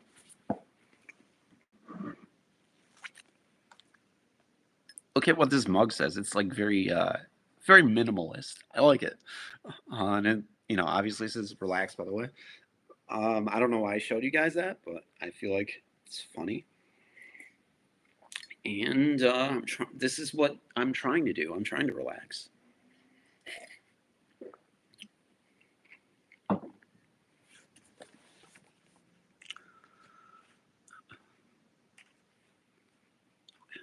The Legend of the Petoskey Stone. A quick glance at the Petoskey Stone is all it takes to see that this is no ordinary rock. The stones appear to be covered with hundreds of tiny radiating suns. Do the circular designs on Michigan State rock represent the ancient symbol of the mystical third eye, as some New Agers claim? Of course, most geologists would call the markings a happy accident of nature. These are the markings, that they're referring to.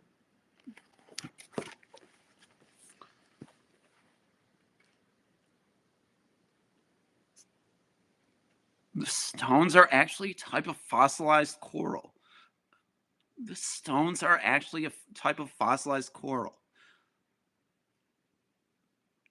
They're named Hexagonia personia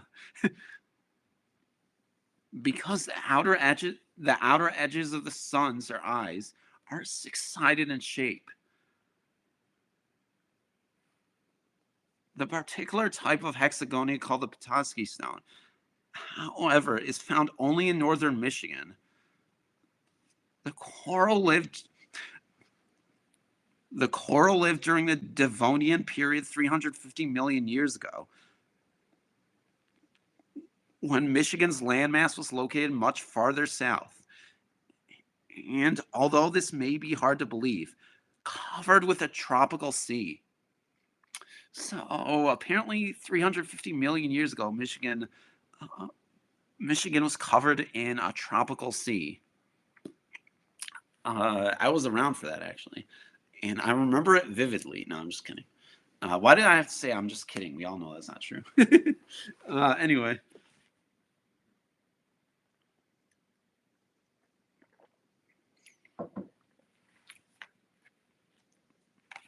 the coral remains the coral remains received the name Petoskey much more recently. Oh, here we go. Now here's the legend part. Legend has it that in the 1700s, a French a French nobleman traveled to the New World to dabble in the fur trade. Antoine Care did far more than dabble, however. He- that's when he married an Ottawa chieftain's daughter and eventually became a chieftain himself. His Ottawa name was Neotushing.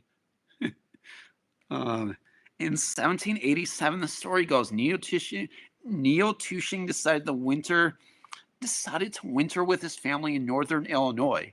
Oh, northern Illinois. That's where my friend Kirst Urban is from, aka Dan.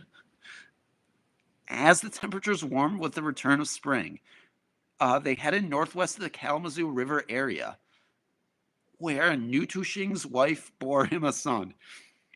As they admired the infant, the morning sun shone on the babe's face, inspiring them to name the child Petoskey Gay. Petoskey Gay, which meant rising sun or sunbeams of promise. By the way, I'm not referring to anybody as gay. It just says Petoskey Gay. I, I don't know why I have to explain that, but you know how some people can be. Like, you never know. Somebody could watch this and be like, "Hey, you're making fun of gay people." I'm not. I'm just saying this is the word. Petoskey. I don't know. Um, I don't know why. I just have to, bring up those disclaimers sometimes. But yeah, which meant rising sun or sunbeams of promise. That's a really beautiful description of a name, though. Rising sun or sunbeams of promise. It's like spiritual, but also like the sign. It's like a really like a positive thing. Obviously, it's like a very like. You know what? Let's just keep going. The child grew to be a handsome, shrewd businessman, and that child became Phantom of Darkness. He married another Ottawa chieftain's daughter and raised his own large family. Petoskey owned much land, including a field where the city of Petoskey now stands. Settlers who erected the first buildings there decided to name it after the French Ottawa chieftain, spelling his name as Petoskey. This also happened to be precisely where the lion's share of the ancient coral fossils have been found. Could it be mere coincidence that the only place in the world where these sun-patterned stones were found turned out to be the namesake of the young child, named after Phantom of Darkness? No, I'm just kidding. Named after the rays of the sun. I know, like, people might be like, oh man, I hate how he's cracking jokes every second of my life. But if you guys remember, like, I used to always do those like outros at the end of videos where I like say a bunch of random stuff. So that's basically what it is, like in real time, like, what I'm doing. I'm naturally just like humorous in general. Like, I can't stay serious for too long, except when I'm just like working on like things that matter to me. So you gotta have some lighthearted fun.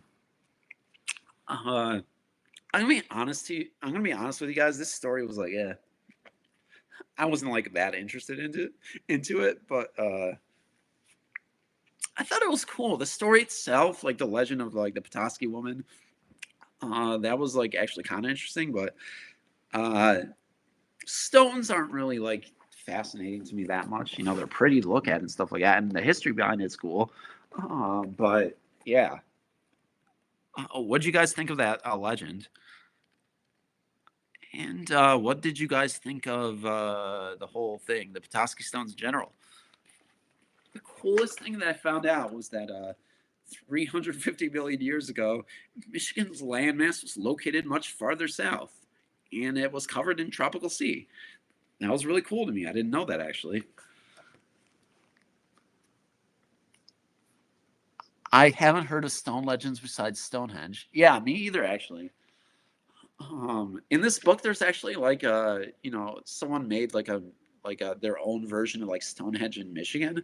Apparently, I was like flipping through the book a few hours ago, and like I kind of like saw that, and I was like, whoa, cool. But I wasn't like really reading the book at the time because I wanted to save that and read it and be surprised myself to make it an authentic reaction. But yeah, so there's that. So if you guys, again, like if you look at the goals, we still need 3 more super chats if you're interested in choosing a topic for me to read.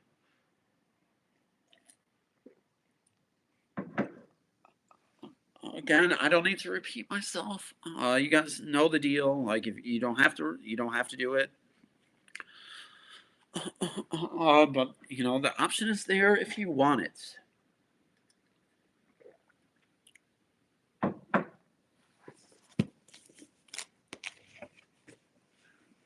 Who's gonna read the next? Who's gonna be the next lucky guest to guess another number for free?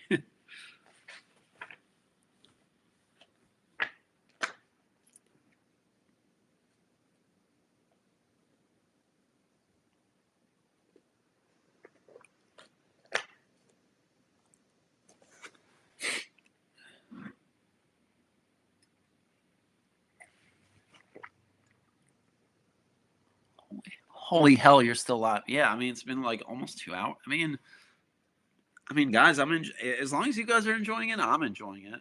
I could go for a couple more hours. I mean, this is cool to me.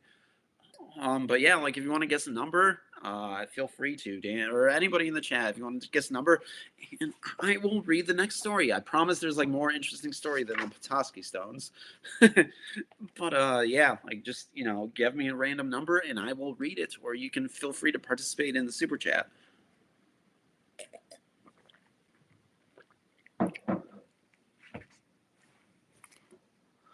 Yeah, I don't think this. I don't think that page exists in this book. I don't think it's thick enough to have almost 7,000 pages. But hey, you never know. Oh wait, that's not 7,000 pages. That's 69,000 pages. Imagine someone writing a book that contains 69,000 pages.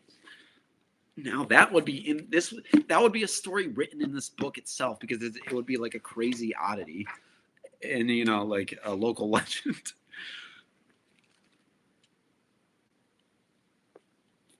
Just finished working at the car. Entire day shot. Yeah, shot, but not shot by a gun. So at least you didn't get shot by a gun, right? Oh yeah, they were talking about the Petoskey, Michigan stones, and I think in northern Michigan there was like a reference to northern. No, there was a reference to northern Illinois. Uh, so yeah, and I know you're from northern Illinois. Uh, Guys, there's like 5 people in the chat, and if you want to participate in the chat, don't be shy. Feel free to say hi, and I'm pretty introverted myself, and I don't feel like talking that much. But for you guys, obviously, I come in and I try my best.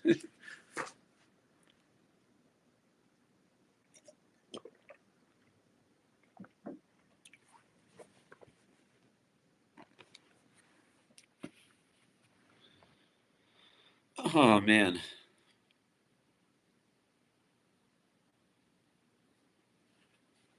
Anybody? Nobody wants to throw up another number for me? A realistic number, 6 through 230, not 70,000. Or you want to pick a topic? Go ahead.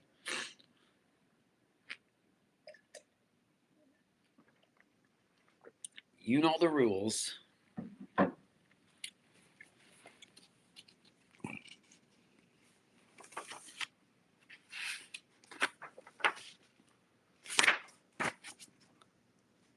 Melonhead monsters. Oh yeah. Oh yeah. You did. You did. You did donate earlier. Did I do your donation yet?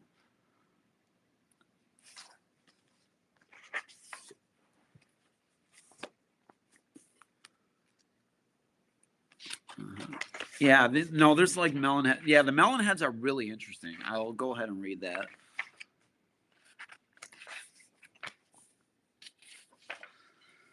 Okay, well, I mean, you donated twice anyway. You've been really generous, so like, I'll give you like an extra, topic for you to choose. So, Melonhead. Actually, I'm really interested in Melonheads anyway. So, let's see if I can find it.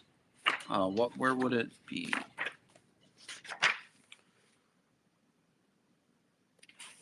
Two.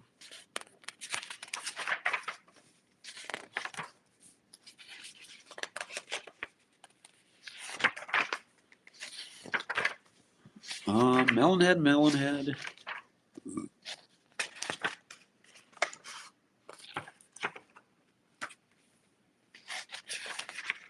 Oh, there's something about Hell, Michigan. Dude, why are you donating so much? Dude, don't do that. I really appreciate it, but like, dude, don't freaking. Oh man, dude, generosity all overload right there. Really appreciate that, but it looks like I'm being forced to donate again. I mean, clearly you are, even though I said like millions of times like that it was completely okay if you didn't. It's to everybody in the chat, but I can't find the. What the heck, dude? What are you doing? $4, dude. I appreciate it, but like, holy shit, dude. Oh man, I really, I like, I genuinely appreciate your help for sure. The donations are really, really, really awesome. But you don't have to do that, especially since you need to make money yourself. Like, I know your situation personally, and I know that like you need all the money you can get, as do I. So don't feel like you have to like donate or whatever. Um, but I genuinely appreciate that. Um,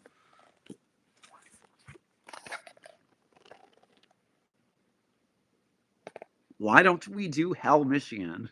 Because I can't find the melon heads. And I'd be looking like all over the book, 230 pages. If we find it, we can read about it. But like right now, we can do Hell, Michigan. Like we actually went to Hell, Michigan last year. When he came up here. Anyway, guys, are you ready for Hell, Michigan? Dude, what the hell? Well, dude, no. Oh man, dude, why did you? Uh Dude, I appreciate it. That's like really generous of you, though, for sure. Like, I know we know each other and everything, but like, dang, like, I don't know what to say. Like, that's really generous of you. Dang, it's a lot of money. Like, even like $6. What was it like? Two, four, $6, $8 maybe? Yeah, it's like really. Yeah, I'll definitely get like a piece of pizza with that, or something. I don't know. Don't worry, I'll bring it up when I want coffee from that one spot and force you to pay for it. Oh God. Wait, which? Oh yeah, that coffee place already down the street from us. Yeah. Yeah. I mean, sure. Oh man, Satan always on holiday in hell. Weird Michigan can honestly say that we went to hell and back for this book. And yeah, it was hot as blazes there, but it was the middle of July, which is actually right now. It's kind of funny coincidence. The strange little burg named Hell is a bit off the good intentions path, but enough people manage to find it every year to support a restaurant, an ice cream shop called Screams, that also sells Halloween costumes and paraphernalia. And the Hell in the Hell Country Store and Spirits with Hell's postal substation inside. Hell's Hallmark po- Hal's postmark is very popular, said the postmistress from Hell, Callie Stowe. So we've obviously been there. Me and Dan Lee Explorers actually went to Hell, Michigan last year, and yeah, it's a real place. Can confirm, and it exists for you guys' viewing pleasure. So if you guys ever are in Michigan, I suggest you go there. Go to hell. Yeah, it's play on words. Activities are somewhat limited, uh, but all Inferno related. The damn site inn sells a fiery Caesar cocktail called a Bloody Smitty, or you can escape some of Hell's sizzle with an ice cream cone from Scream's Crematorium. Uh, this is all these things that they're listing. We weren't able to do. Oh man. Wander out and back. Wander out and back for free photo ops created with your face, inserted into plywood paintings of assorted witches, devils, and imps. And once a year, the town hosts a classic car show and parade. Hell of a cruise. Oh man, the puns here. What most people want to know is how this rather scenic little area became known as the abode of Beelzebub, since there isn't a sulfurous flame in sight. Just off Highway M36 in Southwest Livingston County, The site was selected by settlers in the early 1840s because of its rolling hills and pleasant stream. Never mind that the stream was called Hell's Creek even then. An industrious New Yorker named George Reeves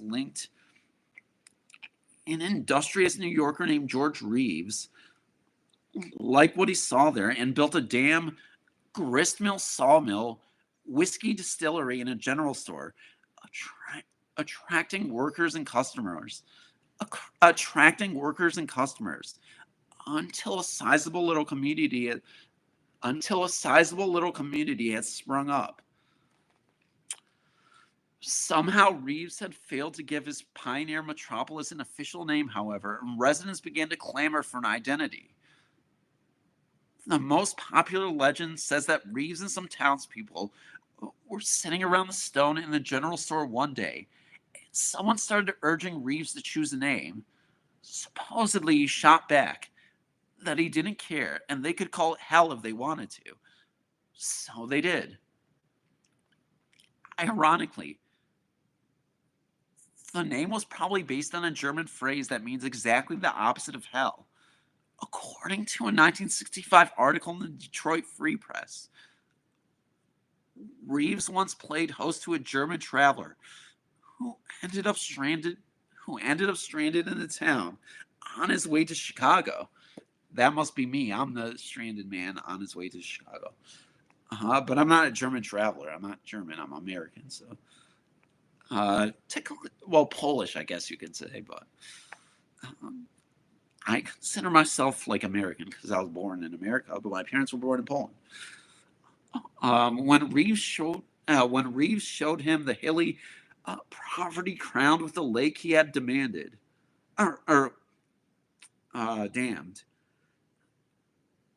now known as Highland Lake, the traveler exclaimed in German, "So Schoen Hell." In German, Schoen means beautiful and Hell means bright. So I guess Hell is beautiful and bright? Yeah, sure. Thus, when the residents asked Reeves what they should name their town, his reply that they should call it Hell was an understandable jest. Oh man, guys.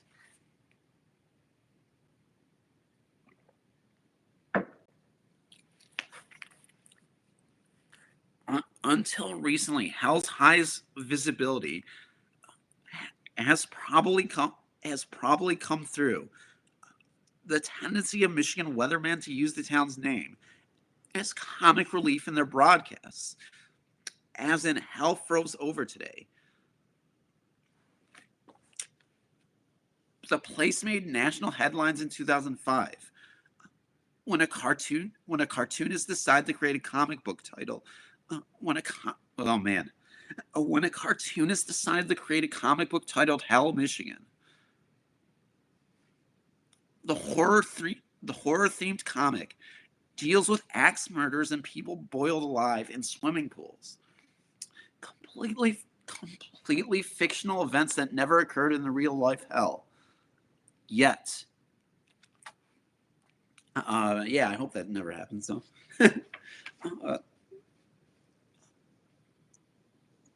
The residents of Hell have taken a devil-may-care attitude towards the comic, and in fact, happily sell it in the souvenir section of the county store, right next to the coffee from Hell. Ceramic mugs. Sales have been hot. One final note: it happens to be almost exactly 666 miles between Hell and another Michigan town, Paradise. That is crazy, guys. How did you like that story or that location, that legend and whatever? Because it's an actual place that I've been to. So, I mean, what is of all the 4 people that are in the chat currently? Were you guys listening in, and did you enjoy it?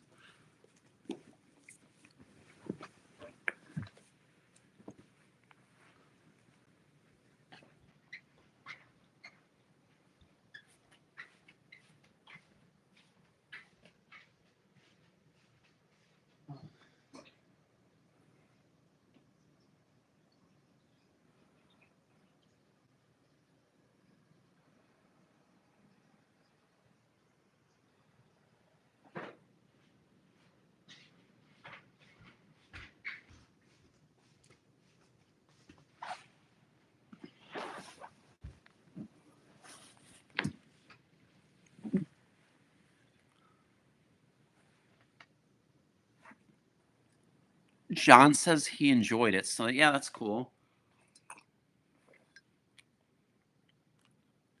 Wow, guys, we've been streaming for like 2 hours already, and I have a pretty. I mean, like, I don't want to destroy my voice, but I have a pretty,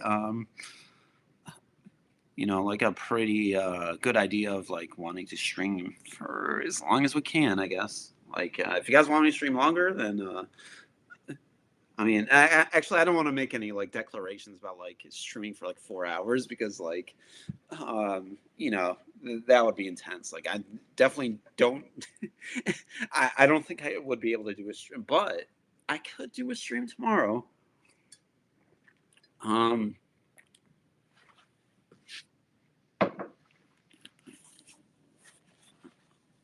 if but like if you guys like want this stream again tomorrow for an encore, you can drop a donation, and even if it's like, whatever donation, if you feel like it, you can do it, and then we can do another stream tomorrow. If not, I won't be streaming tomorrow. But it's a lot of work to do streams, but I love entertaining you guys. But like, I'm just like messing around, kind of like half-heartedly, just like joking around.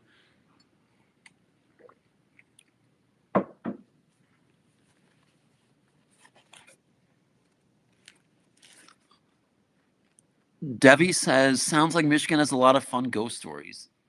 Yeah, they definitely do have a lot of fun ghost stories, and just like the entire, the United States is so massive; it has like so much in it.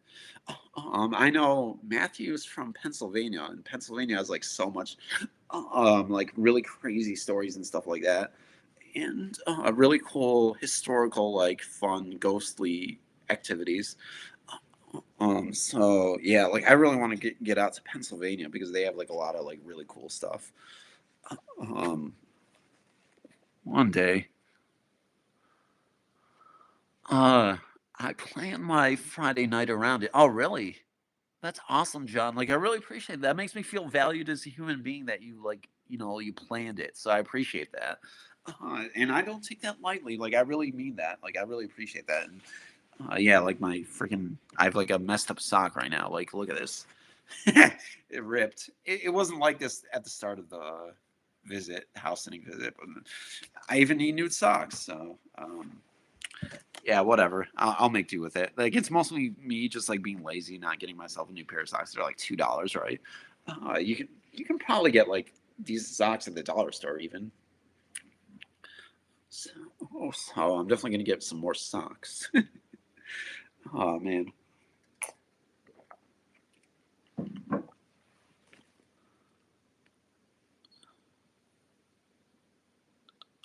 I'd like to see another stream if possible. That's true. I saw Gulf Story Adventures did an episode there. Pennsylvania or Michigan?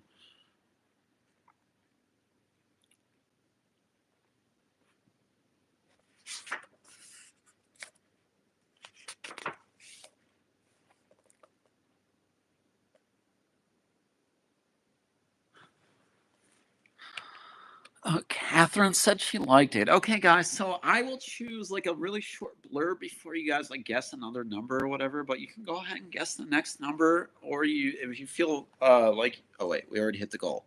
Never mind. But if you still want to donate to support the channel anyway to save my voice from absolute destruction, that's always like recommended. Obviously not required. Um,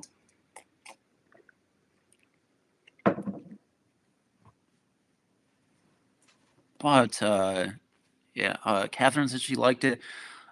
Debbie said Pennsylvania. Cool. Pennsylvania. Yeah, Pennsylvania is a really cool state. One of the best ever. And my favorite state is actually Massachusetts because Salem and Boston.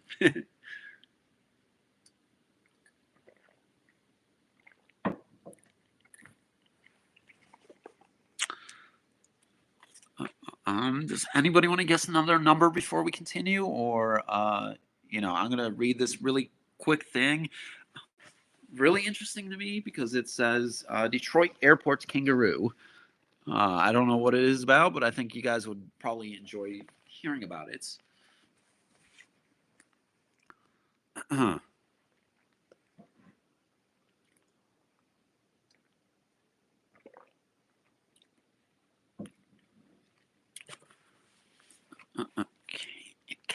Detroit Airport kangaroo.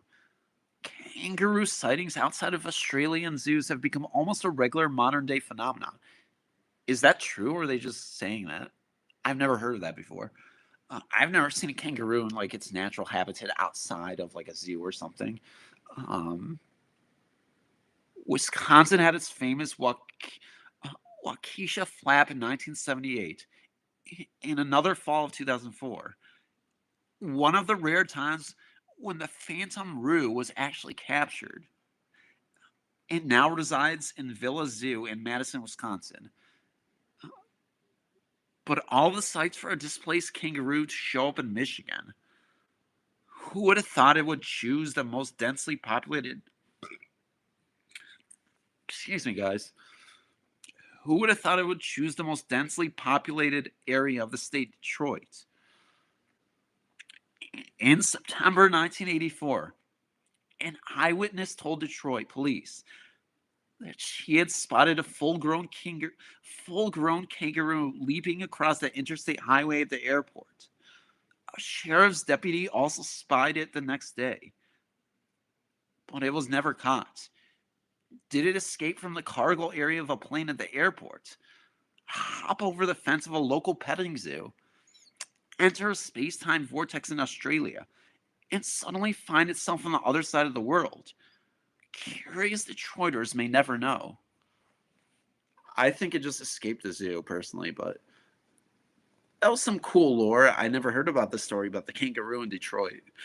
I'm going to clip that in a video and, post it online, I guess. Has anybody else heard about the Detroit Airport kangaroo? Probably the first time you're ever hearing about this, but yeah.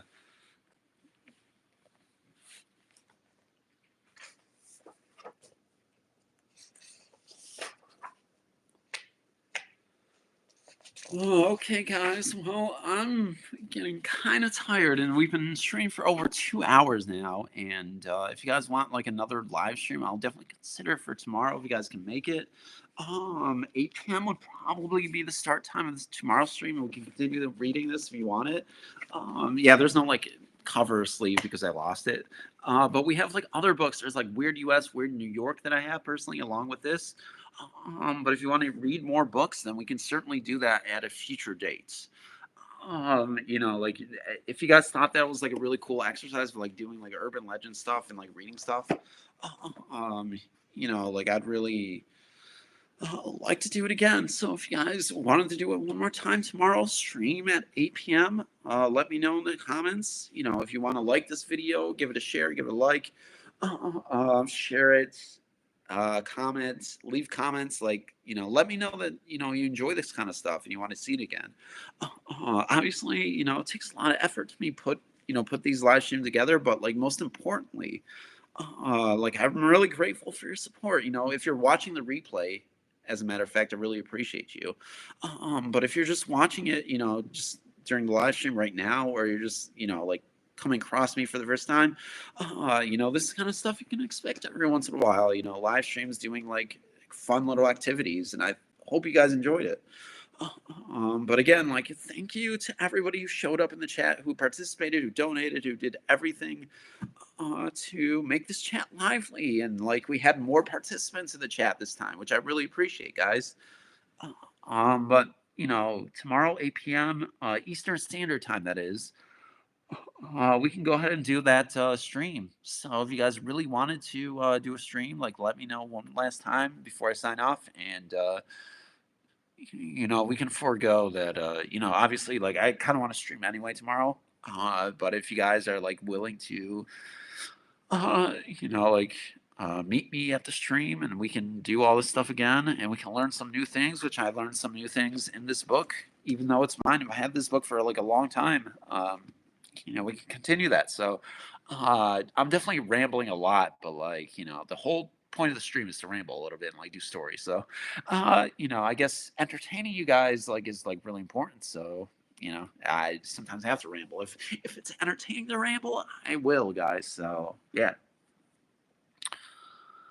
I think it was a fun stream. I'd enjoy hearing news stories live. Oh yeah, for sure. Yeah, I enjoyed doing this too. Like I never realized how much I really enjoyed it. Evidenced by the fact that I've been doing this for 2 hours. So like, guys, everybody who's participating in the chat, I really appreciate you. Thanks for showing up, and I'll see you in the next video. And okay, Dan says yes, stream. So guys, I'll see you in the next video. I'll see you in the next live stream tomorrow.